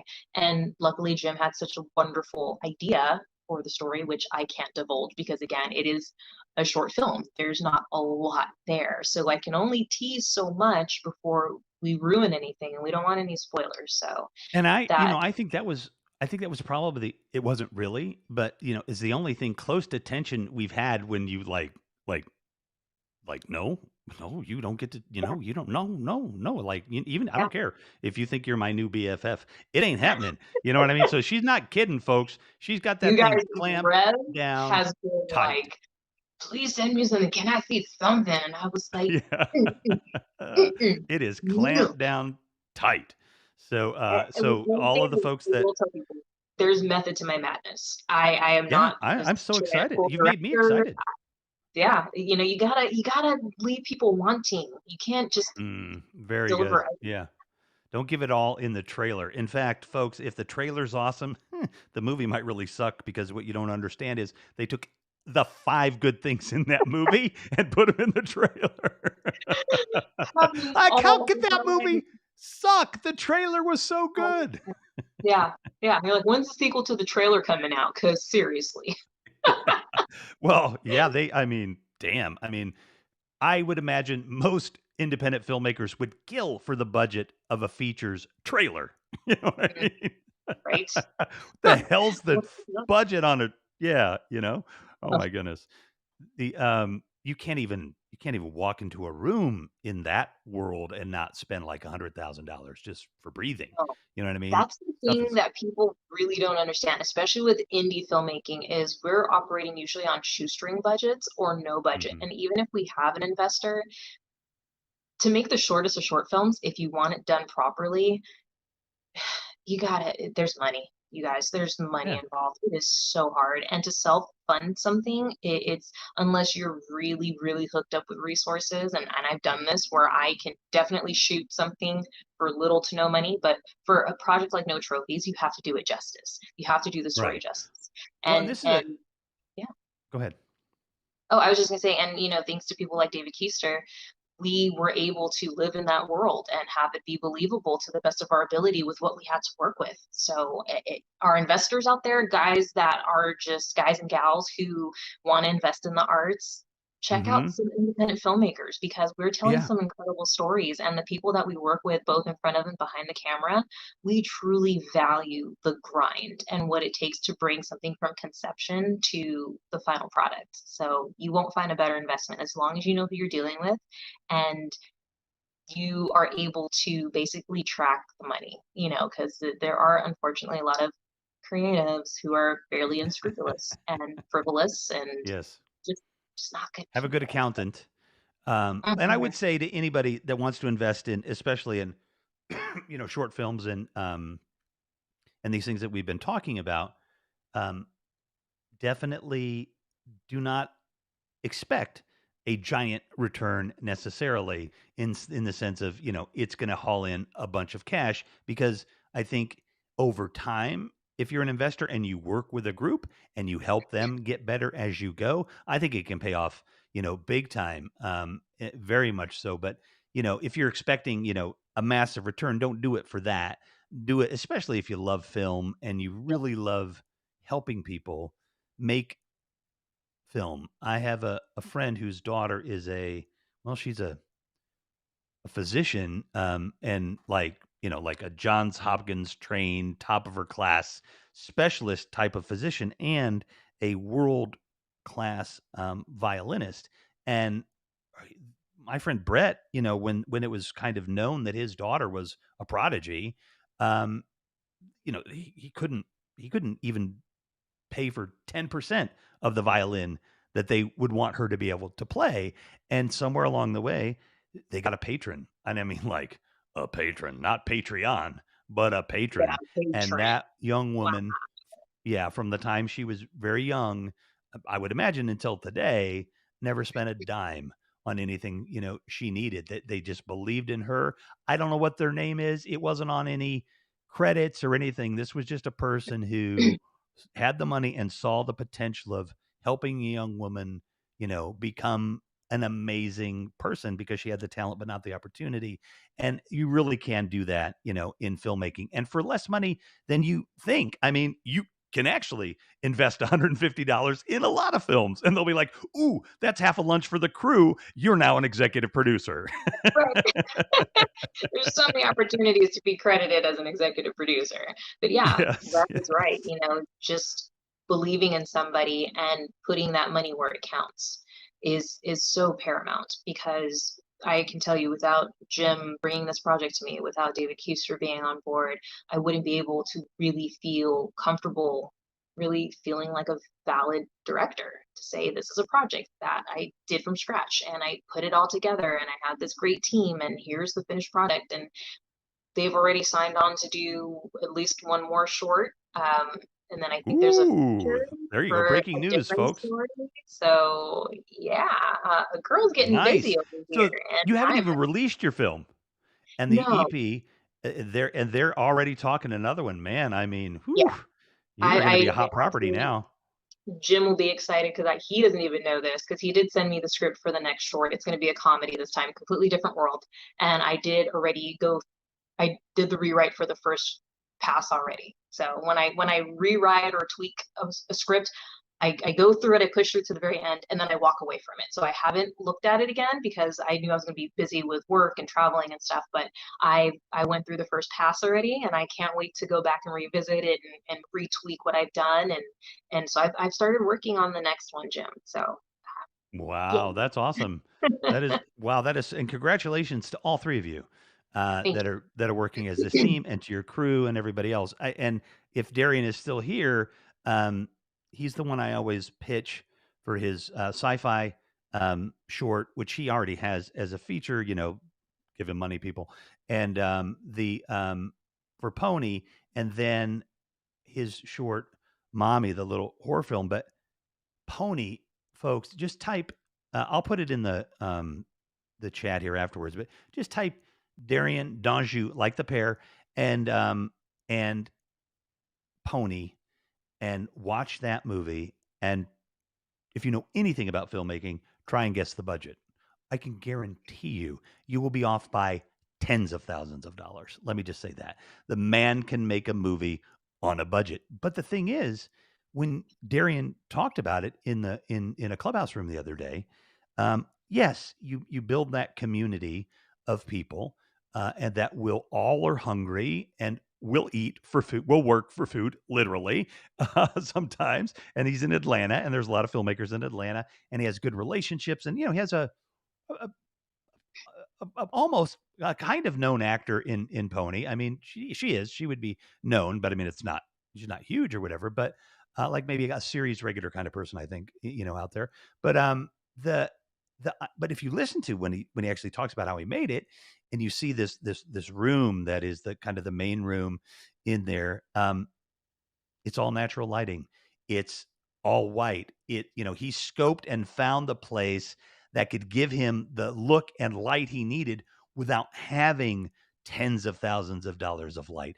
And that challenge of having to make a great movie on no budget, that's what makes directors, not giving Mhm. somebody a buttload of cash and Yep. saying, go make a film. What makes directors is somebody that can figure out how to get that lighting right, and they don't have a $50,000 light or a $3 million camera or whatever, right? They take what they got and can make a really great film, and that's just a great way to get schooled in filmmaking. So that you I have couldn't made agree it to the more. next level is cool, and I but I don't want to take away from what Jim said there on the screen and the film that you made on the journey after your, it is in part autobiographical, I guess, about your father. And so that movie and just, just what I've seen in the trailer, you're winning awards for that. So you are a director. You were a director before. I mean, a director who should be appreciated and accept yourself as a director before you made No Trophies, because I can tell there's a damn good film in there, and you worked your butt off to get it done. So yeah, you deserve some Thank you kudos for for that. that. Thank you. Yeah, that project You Were Just Here is very special to me. It's one of those where, you call it autobiographical, which in a sense it is. I like to think of it as reality-based fiction. There's definitely parts that are from my life with my father, who I lost in 2019 to pancreatic cancer. And there's parts that clearly move the story along. Um, for people who aren't familiar with it, who maybe are new to learning who I am and don't follow me on social media yet, You Were Just Here is about a young woman named Vanessa who loses her father to cancer. And to fulfill one of the items on his bucket list, she takes his urn on a cross country train trip because he was a huge rail fan, which my father was, loved everything about trains, obsessed with them. And unfortunately, she's grieving. She's not handling it well. She's very self destructive, but she learns information about her father after the fact that completely rocks her world and makes her realize she didn't actually know him. So it's all of these feelings and emotions, but there's humor in there. We have a meet cute love interest. He kind of inserts Mm-hmm. himself into the story and sees this person who's struggling and wants to just help. And it's such a fun journey. And when writing it was so cathartic. It basically starts with the trailer. She's going through his things, and she finds this train itinerary for this cross country train trip that her father had always wanted to take. That happened in real life. I was going through my dad's things and I found the itinerary, and I'd heard him talk over the years about going to this lighthouse. I don't remember which one it was, but he wanted to do it by train. He wanted to be a true rail fan and ride the rails. And I just thought to myself, when I found that itinerary after I cried for about an hour, I thought to myself, if I took that trip with him, because I had my father cremated, what would that look like? And that's kind of where the story started to haunt me. I would just walk around with these scenes in my head and the story and piecing it together. And I knew that it was something that I wanted to make. And it was around the time that I decided to create my indie film production company, which is Runaway Mill Productions. So it had been stewing along with other ideas. Of course, I have a vault, which is just a collection of ideas and synopses and things like that, and inspiration songs to keep that fresh. And I remember having a conversation with my creative producing partner, Michael Endaw of Steadfaster Media. And I just told him that story about, hey, taking a train trip and earn and this and that. And he just looked at me and he was like, you're going to make that, right? You need to make that. I said, what am I going to make? I haven't even written the script yet. He said, well, let's do a trailer. We can easily shoot a trailer. Like, you know how to do that. I can shoot it and we can do this. And I just thought at the time, I just wasn't ready. I was thinking about a different script that I was going to write. And he said, you telling me the story gave me chills. He's like, this is something that, what better way to convince investors and studios and whoever the powers may be to make this story than to not only give them a screenplay, but a trailer to go with it as a proof of concept. And I like so that. that Have you breadcrumb, that seed he planted became the trailer, which eventually became a 100-page screenplay. So there you did go. you when you because it's still like people probably don't know too, like a lot of films when they're on the festival circuit, you know Hmm. nobody sees them, and they are you other people can't see them. There are all these rules and everything, but have because you have still, that trailer has still been kind of out there in the festival circuit. Have you seen any have you gotten any feedback in a positive way by doing that combination yet, or have you not been able to really start talking to people about making the feature yet? Oh, definitely have traction for sure. So the cool thing, a lot of people are under the impression that, okay, if you take a, so I did put the film trailer itself. It's all it is. It's just a 5 minute official full length film trailer. I don't have, the film, feature film made or anything yet. I put that into the film festivals because there are film festival competitions that have a category for movie trailers specifically. So I Yep. was very strategic in which ones I chose.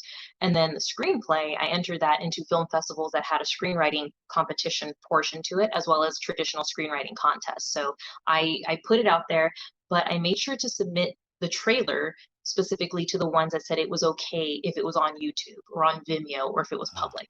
There are some film festivals that are very, very strict where they said, we want to premiere it at our film festival. If you have it somewhere else online, we cannot accept your project or it'll be disqualified. Or if it's in another film festival, we don't want it. Those that's a reality, that's a thing. But not all film festivals are like that. A lot of them understand it is hard to get eyes on your project as it is. So they're mhm. very gracious. And sometimes they'll say, well, at least let us know, what other festivals are you in? Not because we think they're competition, but we just kind of want to know. And so I did make sure to wait until I had submitted to the ones that I knew I'd be okay with, and then I did the premiere on YouTube because I didn't want to keep this until the feature was made and then everybody saw it. I'm very proud of the trailer and the work that myself and my team put into it, and so I wanted to share it. And it's still up there on YouTube, and it'll stay on YouTube, as well as on my website, runawaymillproductions.com. So once that started happening, and I started getting recognition in terms of awards. The screenplay won for Best First Time Writer from the LA Script Awards. Thank you, thank you, thank you. The trailer itself won for best film at the Lovesick Film Festival in New Jersey. Hi, Larry. And it also got semifinalist in the Big Apple Film Festival. I want to make sure I got that name right. And it's also been accepted recently. The funny thing is, once I started getting accepted into stuff and I was getting super excited, and it was winning and I wanted to put the laurels, on the posters, and start posting it. And then I kept kind of getting selected and getting accomplishments. And so I said, okay, I can't post the same one or two pictures like all the time. So I'm actually going to wait for a little bit until at least the end of the year and just then post at that time. Up until this point, here's how many accolades it's gotten, because it's been amazingly overwhelming. And when people start to see that, I've actually started getting DMs in my Instagram inbox from people reaching out and saying, "Hey, I've got an idea, or I have a script. Can you co-write it with me? Or are you interested in this?" Wow. Um, I've been approached by, because my company also does actor demo reels, where if you are an actor who's just getting into the industry, it's very hard to get booked for roles when you don't have existing footage because you've never done a professional acting job before.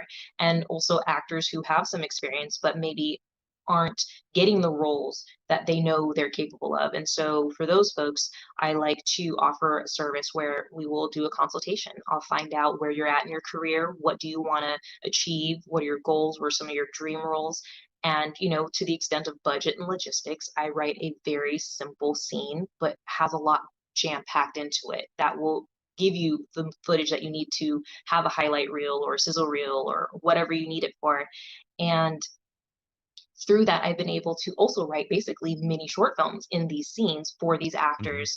That also contributes to my experience. And I also got approached by a fellow actor who said, I'm putting together my demo reel scenes. I've got a team in place, but can you be my director?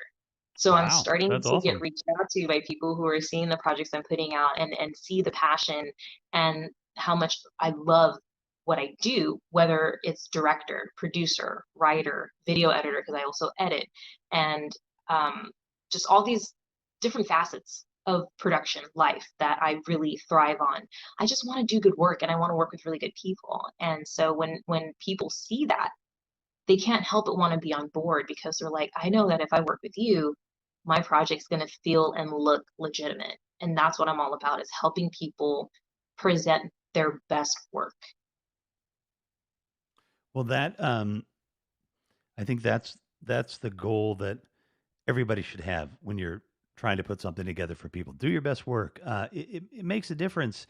Um, I've been doing this for a very short amount of time and have had like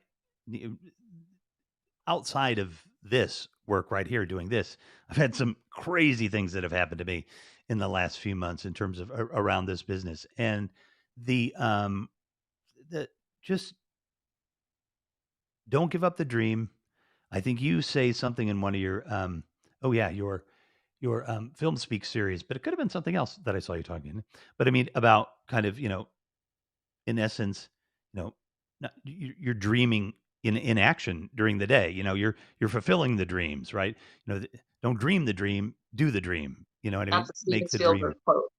He says, Yes, it was the Spielberg something quote, that I right? dream at night, I dream during the day, I dream for a living, I daydream for a living. I'm paraphrasing, but yeah, it's Yeah, couldn't have said it exactly, better. exactly. And I do want to say too because one of the main, I say it all the time. My mission here is to make bank, producing stuff, doing this, whatever. I mean, Yeah. stupid money. Like, south of France kind of money, I mean, that's what I We've want. had many But an entertaining discussion about that. Yeah.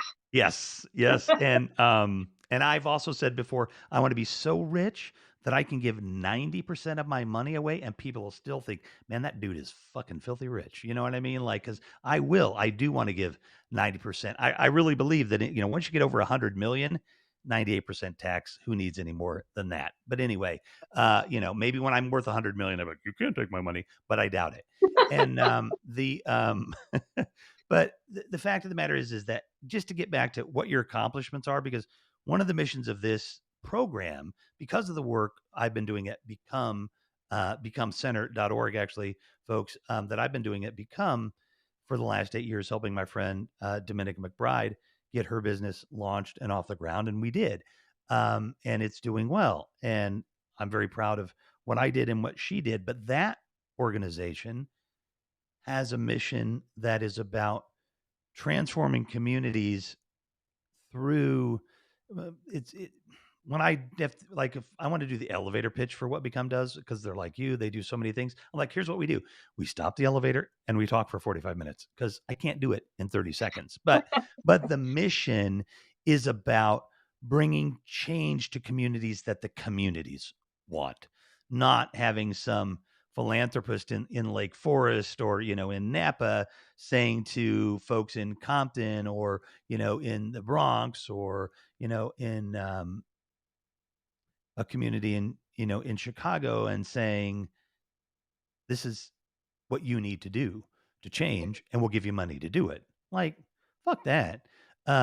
What you want to do is bring money down there and say, do what you need to do, right? I mean, what do you want? How do you want to see your community look? And we will help you get there. And they have kind of a set of tools and ideas, and it's actually a social justice movement around this thing called culturally responsive evaluation. Long story short, extremely long story short, because it all ties into my homelessness and everything else. But the mission here and at its foundation is to bring voices from communities of color, especially women, um, that have a great idea or are doing something great in a community, and people need to know about it because we need to further that effort. And I have been very fortunate to have had a few people that we have been able, to start to put that in motion. And it's not just about them being on the show, it's about connecting them to the people that I connect with. And I don't say this to I got no problem fucking tooting my own horn. I'm awesome. You got to be able to say that about yourself. But I'm not saying that in that sense of tooting my own horn. I'm saying it's how you kind of get this job done. I am I'm the 55-year-old white guy. I'm the dude that's been fucking shit up for 400 years, okay? So, you know, it's like they say you can't fight privilege with privilege. All that stuff becomes a sticky wicket.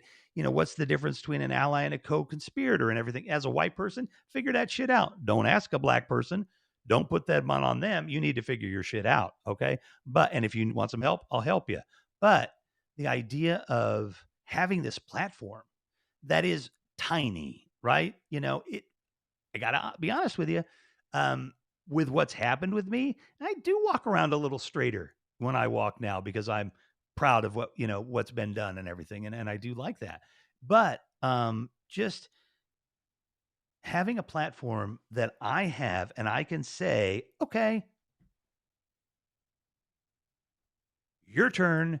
You get to talk.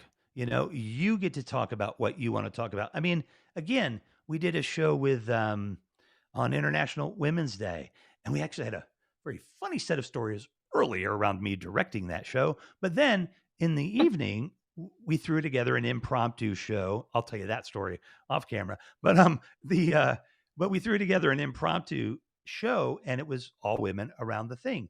And I'm like, what am I doing? Like, I can't host this show. They'll be fine without me. I introduced him, I knocked out, and then I came back at the end. You know what I mean? Like, that's exactly what I want to do. I want to just, if you want me to interview you or something, I'm happy to do that too. But if somebody's got something and the message needs to be out there and my platform can give them a little voice, that's the potential for money.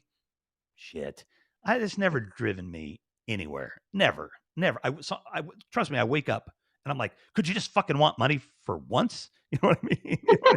Could you just be a little greedy or a little shady? And I'm not perfect. Oh, don't get me wrong, folks. I fuck up all the time and I fucked up a lot. And, but, like, yeah, can you just be a little more shady or something and get some money? Because apparently that's what it takes to get money in this world. But if I can use my platform for that, that's what I want to do all day long. And I wanted to touch on that. That's a very long setup for my question. Holy shit, that was a long setup. But the It was like beautiful, glorious. get lunch, I enjoyed it. in between setup. But as a woman, as a Black and Asian woman in film in Hollywood, I just want to say, holy shit, like every young girl and boy needs to see your story. You know what I mean? Like, and all the stories like you that are out there. And so, though that's my mission, and that's not why I had you on the show, in that sense, it's just I had you on the show because you're awesome. But the that idea of what you're doing out there, I just think between the pageants and everything, like the compassion and the caring and the desire to make change and show something different, I just think that's super awesome because we don't see it yet in this culture. And I'm so very happy. I ran across this broadcast, very inspiring. Thank you, East Valley Paranormal, and for your other comments to the dreaded elevator pitch. I fall short every time. Exactly. So this anyway, I get emotional at this point. I do this half the time. But just being able to show different stories and bring those stories to life is is just a great accomplishment. And I think everybody, should take a look at filmmakers like you, at filmmakers like Anna and Lydia, and the dozens that I'm trying to find time to line up and get on the show. You know what's so funny, folks? If you are interested in this business, use the screenwriters hashtag, meaning follow it through Twitter, and you will see the positive story of these folks that have worked their ass off for years and they get that first paycheck, that first, it's a it's I don't know all the term and lingo, but it's like it's a real show. You know what I mean? Like it's on Netflix. It's like popular, Yeah. right? A big time writing job, right? And they're dreaming it, and you're dreaming it, and you're bringing it to life, and you're making a difference in people's lives. And I just think that's just incredible. And I'm just happy to be here and be your friend and do whatever you need me to do. You can have this platform whenever you want. Thank you. I mean, again, it takes people to believe and be inspired to take action, and you have been instrumental in just, again, connecting.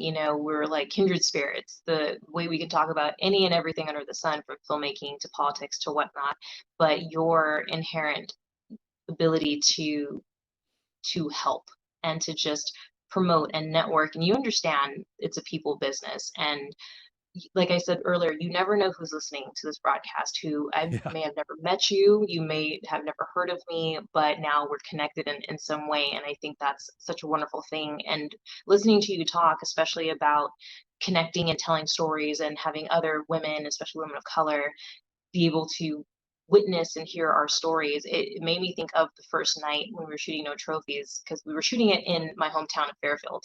And so we were in a community park that I had gotten thanks to Bill Way and the city of Fairfield. Thank them profusely for letting us shoot there. And as we were setting up during the daytime, sun was about to go down. Of course, neighborhood kids were coming by, and it looked like Stranger Things because there's just kids Oh, on bikes. I cool. was like, oh, nostalgia. And there was a group of boys, rowdy boys came by and asked what was going on. I told them, they were super jazzed, and they went on about their way. But then I had two different groups of girls at two different times. One was a younger group of girls, I'd say maybe about middle schoolish. And, what are you guys doing? You making a movie? And what is it about? And where's it going to be? And the first night, so I have this HBIC shirt that I created, and on the back is my logo. Probably really weird to see Oh, it, but nice. yeah, so it's got the social media information on the back as well, because I'm a big branding person. So the first night, though, I had the one that says director right on the front. And so That's I'm my having a favorite one. conversation. Yeah, it's the best one. And I'm going to get you that Friends of the Director one too, just so you Oh, know. thank you. I think you deserve it. And Aw. so I'm sitting here, talking to these little girls about what we're doing, and they're like, where can we see it, and how do we find out? And I said, well, take a picture of the back of my shirt and make sure you follow me, and blah blah blah. And then an older set of girls from high school-ish, maybe college, came by, and they were also talking and asking questions, and I'm kind of giving them the spiel, and they're like, wow, and you're like, you're in charge of all this? Yeah. And they're like, Oh, that is so cool. Like, we definitely need more female directors, and we're so excited for what you're doing and that you're shooting it here, and let us know if you ever need extras or anything. And so they, they're like, we might come back later and watch if that's okay. And I said, yeah, of course. Tell your family and friends, let them know that we're gonna do our best to not make too much noise and keep you guys up all night. And they went about their business. And I remember, I think it was a few days later, after the high of everything, the adrenaline rush of doing production had settled down, and I started to reflect on each day and the conversations. And I got really emotional thinking about talking to those group of girls, because here they are talking to a girl who's got the word director on her shirt. And they're mhm. watching her tell these guys what to do, and do this and action and cut, and feeling so official. And I will never know if one of those girls will go on to do exactly what I'm doing years from now. And that is just such a beautiful thing to have experienced and to feel. I'm getting emotional because so many people, especially women, young women, are told what they cannot do, what they're not supposed to do, or criticized because they're not doing what everybody else is doing. And have an opportunity to tell those girls that yes, you can. You can do whatever the hell you want, and you do not have to apologize, and you can have fun, and you can be successful and still be a kind person. I will not tolerate tomfoolery.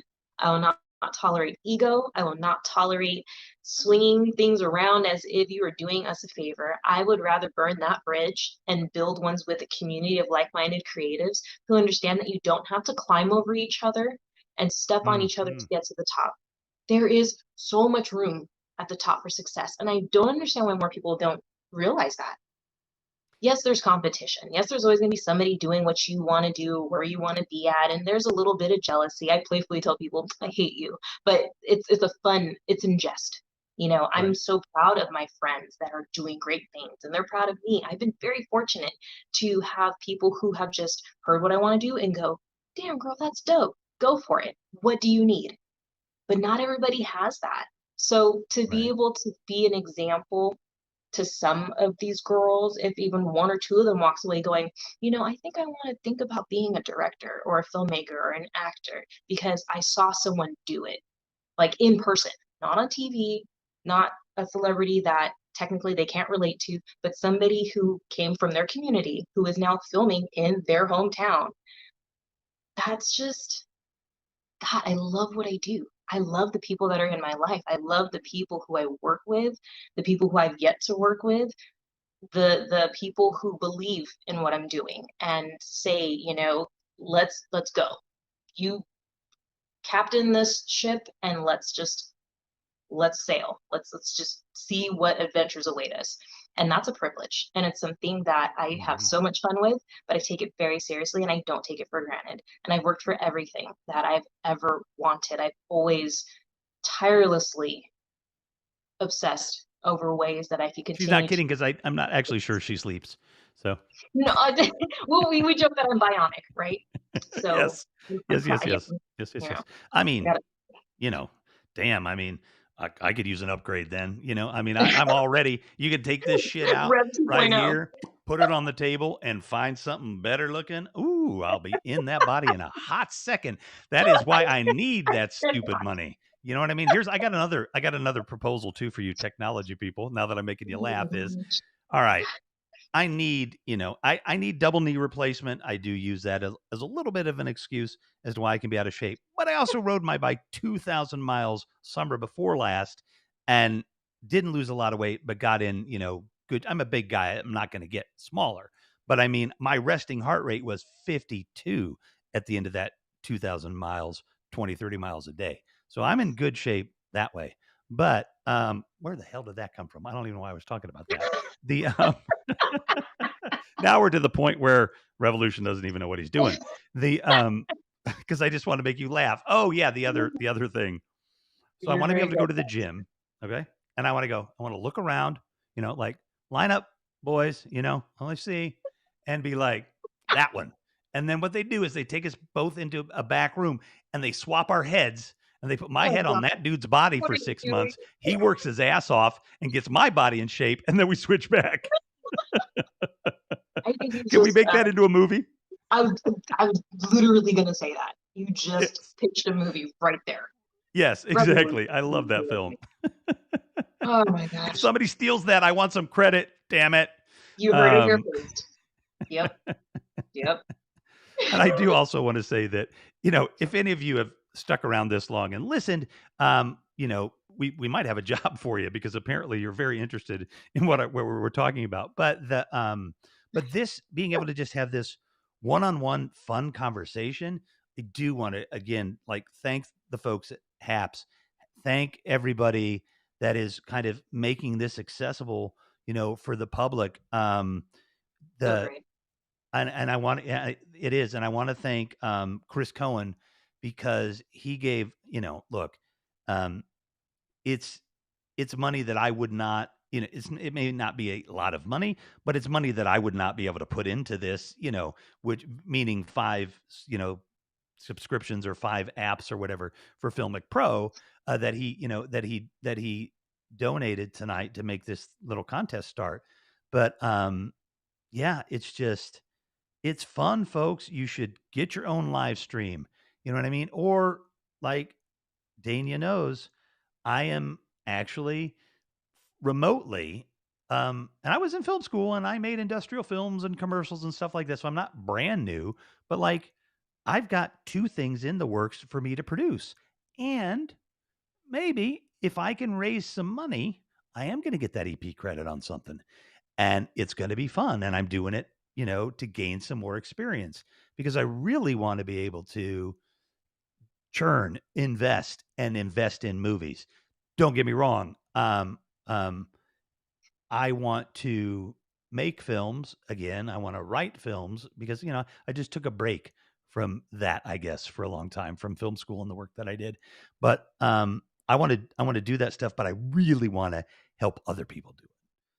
I really want to be able to, I am 55.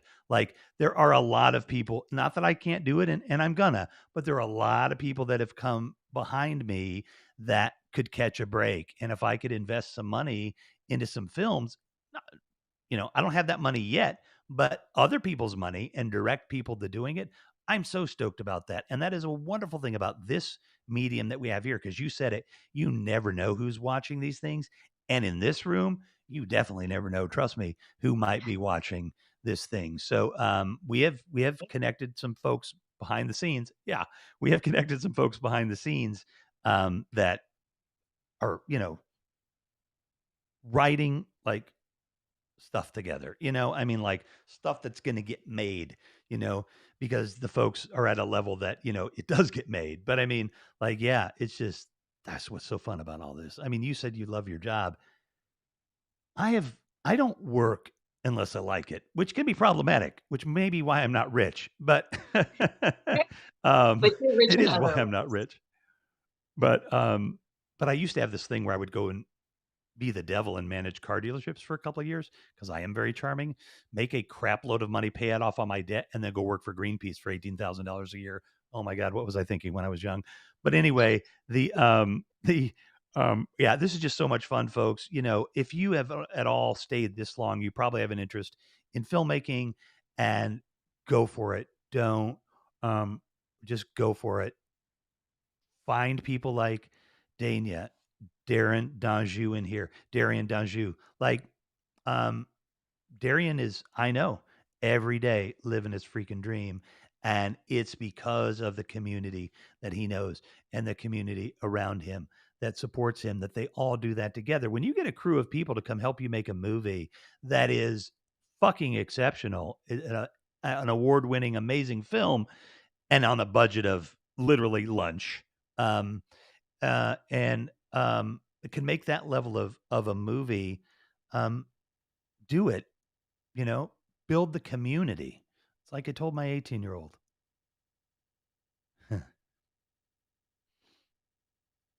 She is in college in Manhattan, New York. I sound like she's in college in Manhattan, but but we took her to New York a lot when she was young. I love New York. I lived in the suburbs and spent a ton of time in the city in my teens. And New York is my adopted hometown. I love New York. But she is there because she fell in love with the city when she was 8. And even at that age, she's like, I'm coming back. And she worked her way and got herself a scholarship and is at a nice private school that there's no way in hell this guy here or even his mother could possibly afford. And she's there and she's doing it, and it can be done, folks. But you got to give people some help, give them a break, just find somebody. Seriously, I don't, pulling a small amount of money would be tough for me to do, but whatever you can pull together, invest in something, and you don't doesn't cost a dime to invest in a person, especially if you're a filmmaker or a creative. It doesn't cost anything but a little of your time. I know we've had these programs like Big Brother and Big Sister. I know those things are out there, but you don't need even a formalized program. Go go down to where in LA would you be able to find a bunch of filmmakers who would love to, you to come in and finance their movie? Probably anywhere. You could probably just turn to your right and say, "Hi, I bet you make movies because it's Mhm. LA," and they'll probably say, "Oh, you're right." I mean, And they'll hand talk you about five it. Talk to scripts. people. What's that? And then hand you 5 scripts or a thumb drive with everything they've ever written on it for you to read. Yeah. Well, now They're at least they can ready. put it on a flash disk or on the cloud or something. But yes, ooh, now there's a fun scene in there too, right? I'm sure it's been done, but a carload of scripts in the back. Oh my Ah, gosh. like okay, I want to go back to the very beginning of the show. Wait, we are in production right now for our pilot. It's a lot tougher than we thought. Not that we thought it was easy, but damn, it's tough. It's tough. I know that part of it because I've shot commercials, and I'd much rather, I think I said it to you, make a 2-hour industrial film with 30 edits than a 1-minute film with 30 edits, for God's sakes, or something. You know what I mean? To make it Yeah. happen, that's a pain in the ass. But if you guys need any help, um, hit me up. I'll see who I can find that might know something. That'd be great. And I would love to see your dailies. If you're anywhere near Chicago, I want to be able to be on the set, and because one of these days, people say this. I do this all the time too. They're like, you know, you have all of these folks and they're working professionals or whatever, and like I'm like, yeah, I mean, I want celebrities because it brings the views, but I'm not just investing in people to do good in that sense. I'm also investing in people because one of these folks are going to pop and then I'm going to be able to further my mission. Because when Dania is like, a household name, then like I'm going to be like, woohoo, hey, hey, remember me? Remember me? Come back on the show, please. And I do get people to commit to me, to letting me be on the set because we know each other. I'm not going to ask you that. But, a lot of times with filmmakers, Debbie Pink, by the way, I didn't get to get out to Vegas, but everybody Googled Debbie Pink. She just made her first feature. Googled Debbie Pink, and she has an amazing sci-fi film and a style for her sci-fi that carries out through her films, which you would love. Very 80s. Think like pink triangles and blue backgrounds and that kind of thing from the 80s, right? You know what I mean? You can Oh, feel yeah. that in her films. I bet there's no pink triangle, but you know what I mean? But you can feel that Mhm. 80s vibe in her stuff, and it's amazingly consistent. And she's just made her first feature. I know it cost roughly $200,000, which is for somebody like Debbie, who has 4 regional Emmys, and makes, oh my God, just look at her music videos. She did a music. Oh, anyway, I could hype up people all night long. You Go got work Debbie. tomorrow. Yeah. And yeah, she just finished Move Me No Mountain. I'll put it, you can find them on my Instagram, but it's just crazy. Like, I didn't know Debbie Deborah Richardson, Deborah Richards, Debbie Pink, and she comes on the show, and I make this connection there, that connection there. I mean, I'm sorry, I'm just having so much fun, and just being able to um, see somebody make their first feature, like you just made this first thing as a director, to watch them every day on Instagram and know enough about filmmaking that what they're talking about being challenging and everything, it's just awesome. It's just so joyful. Like, and she told this great story in Clubhouse. Damn it, Clubhouse, for not having things recorded. About, because she shot a lot of this film guerrilla, right? So in Wow. Vegas, and I mean, getting permits and shit, it's tough. And Mhm. in any city that knows filmmakers come, which are most big cities now, they're going to make you pay, right, to make all that stuff. And they don't care if you're an indie filmmaker; they're going to charge the rates to the big companies because they want that money. So, but anyway, they were doing a bunch of guerrilla stuff, and this is about homelessness. It's not a movie. It's not a movie about homelessness. It's a movie that has homelessness in the theme, and but they're in these tunnels. People literally live in the underground tunnels in Vegas, literally, and so it's about that. And they were filming in one of those tunnels, and I didn't catch the very beginning of the story because I had just popped into the room. But my assumption is something got set on fire on the set, maybe, or there was a fire. Maybe it was a fire further down in the tunnel, but like they're rolling and shooting, and like smoke is coming, and people are like, I think we got to shut it down, and all of this stuff.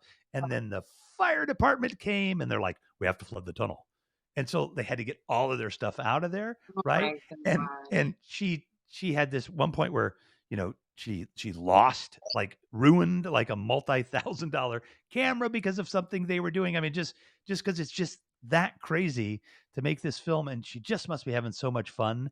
It just blows my mind, to be able to, $200,000. Can you imagine making a movie with $200,000? What you Yeah, could I do with can. that money? I can, very much so. Yeah. Yeah, you're like, I just write me the check. I'll show you what Soon. I can do. Soon. Yeah.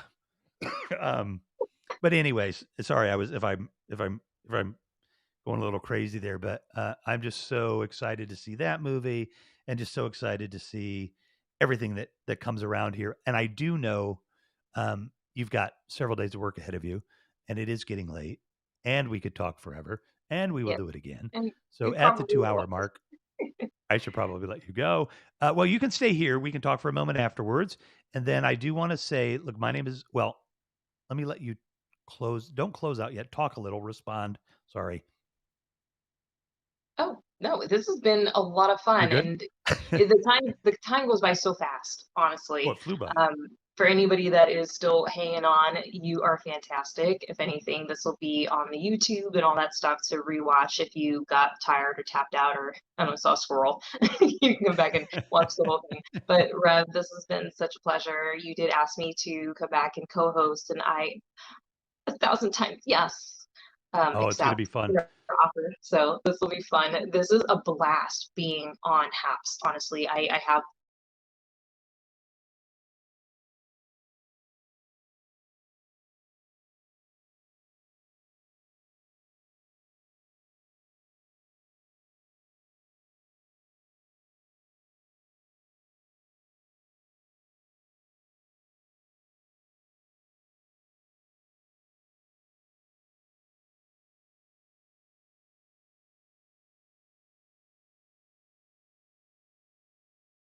thank you so much.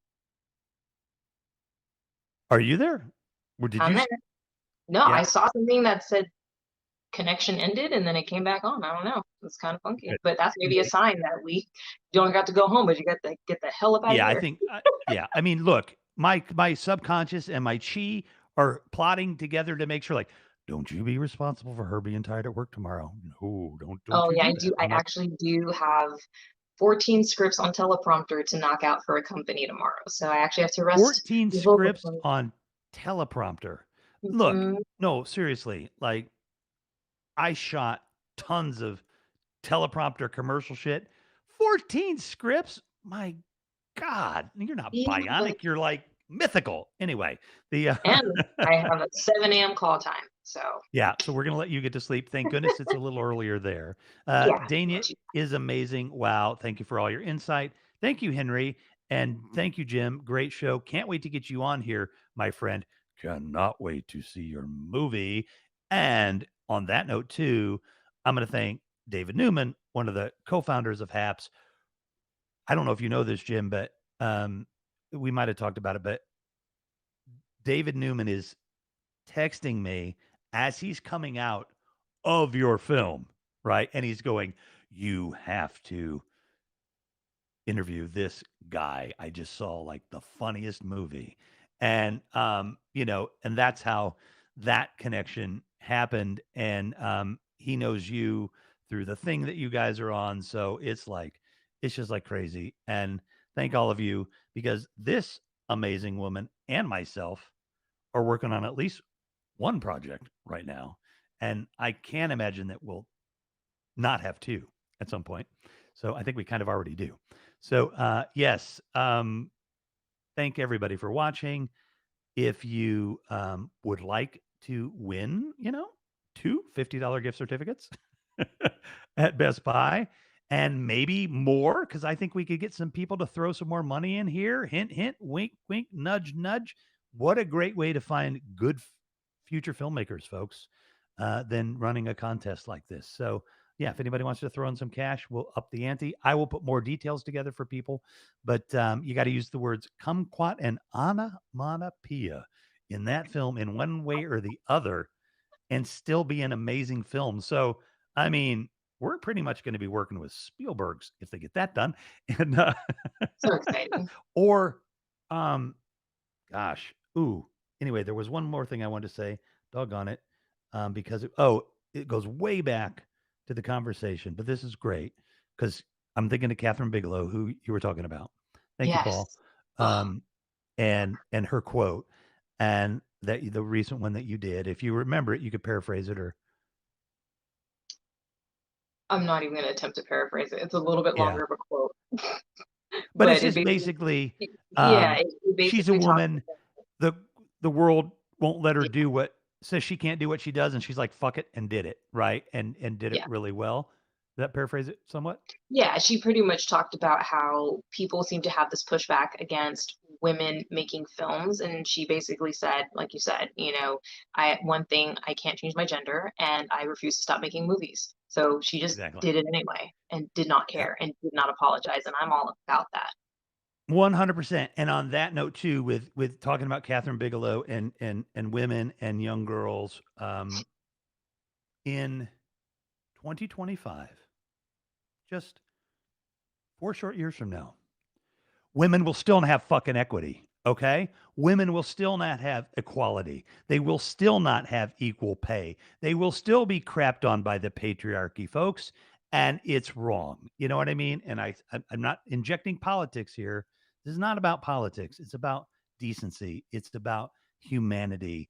And it's just wrong. That in 2025 we will be 25% into a new millennium, and Wow. women do not have this and that and the other thing. All right.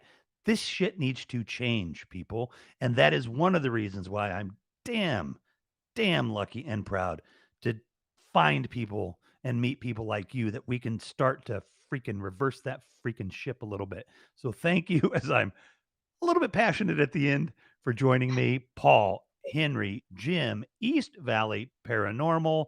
Um, there's myself on there. And whoever else was in here tonight, Joel Ferguson, thank all of you for joining us. I know because even Henry popped in late, and I've never seen Henry before, but like there are a lot of people that are there watching and have seen this. Thank you. Come in and say hi once in a while. Sponsor your fellow Haps folks by giving coins. You get free coins when you join, but you can also buy coins. That's kind of the economy of the community. And you can sponsor me for $5 a month or $50 a month. Any more than that, I'll just give you my credit card, my debit card number, or whatever, my PayPal or whatever, but I mean, $5 a month for any of the creators on here will blow their mind. Trust me, even the top creators on here do not push the sponsorships much, and they will get a smile on their face if you give them thank you for the appreciate you word, EVP. They will put a smile, that you will put a smile on their face. And this is for some of the folks on this platform and other platforms like this is what they do. This is their job. And it's like NPR, it's like PBS. The shit ain't free, but you got to be the ones to help. So help out all your creators. I'm not at all shy. Help me out too. Help me keep doing this. Thank you, Dania, for just being here. And again, thank everybody for just coming once again, just hanging out in my living room and letting me have a conversation with my friends or future friends. Because just about everybody I meet on here, I'm so lucky to get to stay connected to, and appreciate you a lot. Thanks, guys. Love all of you. All right, everybody, listen. Revolution McKinnis, RevMac Live, RevMac Live on all the socials. I got to grab my MySpace though, because I think it's still there. And Did you and say Tom's lonely. MySpace, Rev? What? You just said MySpace? I did. Okay, Do you keep know going. do you know what was before MySpace? Any idea? The Moses? hot one before MySpace? Friendster. Friendster. Good one. Friendster. Yeah, I told you I'm old. Good job. Friendster. Wow. You're not old enough to know Friendster. I don't think. I am 38, Revolution. Oh, I know how old you are, but I was doing the math. I'm Anyway. proud of it. I'll never You should hide be. my age. So You should be. All right, everybody, we're gonna jump. Stick around for just a second, Dania, and we'll talk and thank all of you so much for joining us. My name is Revolution McKinnis. Good night, Dania. Peace be bye, with guys. you, and namaste.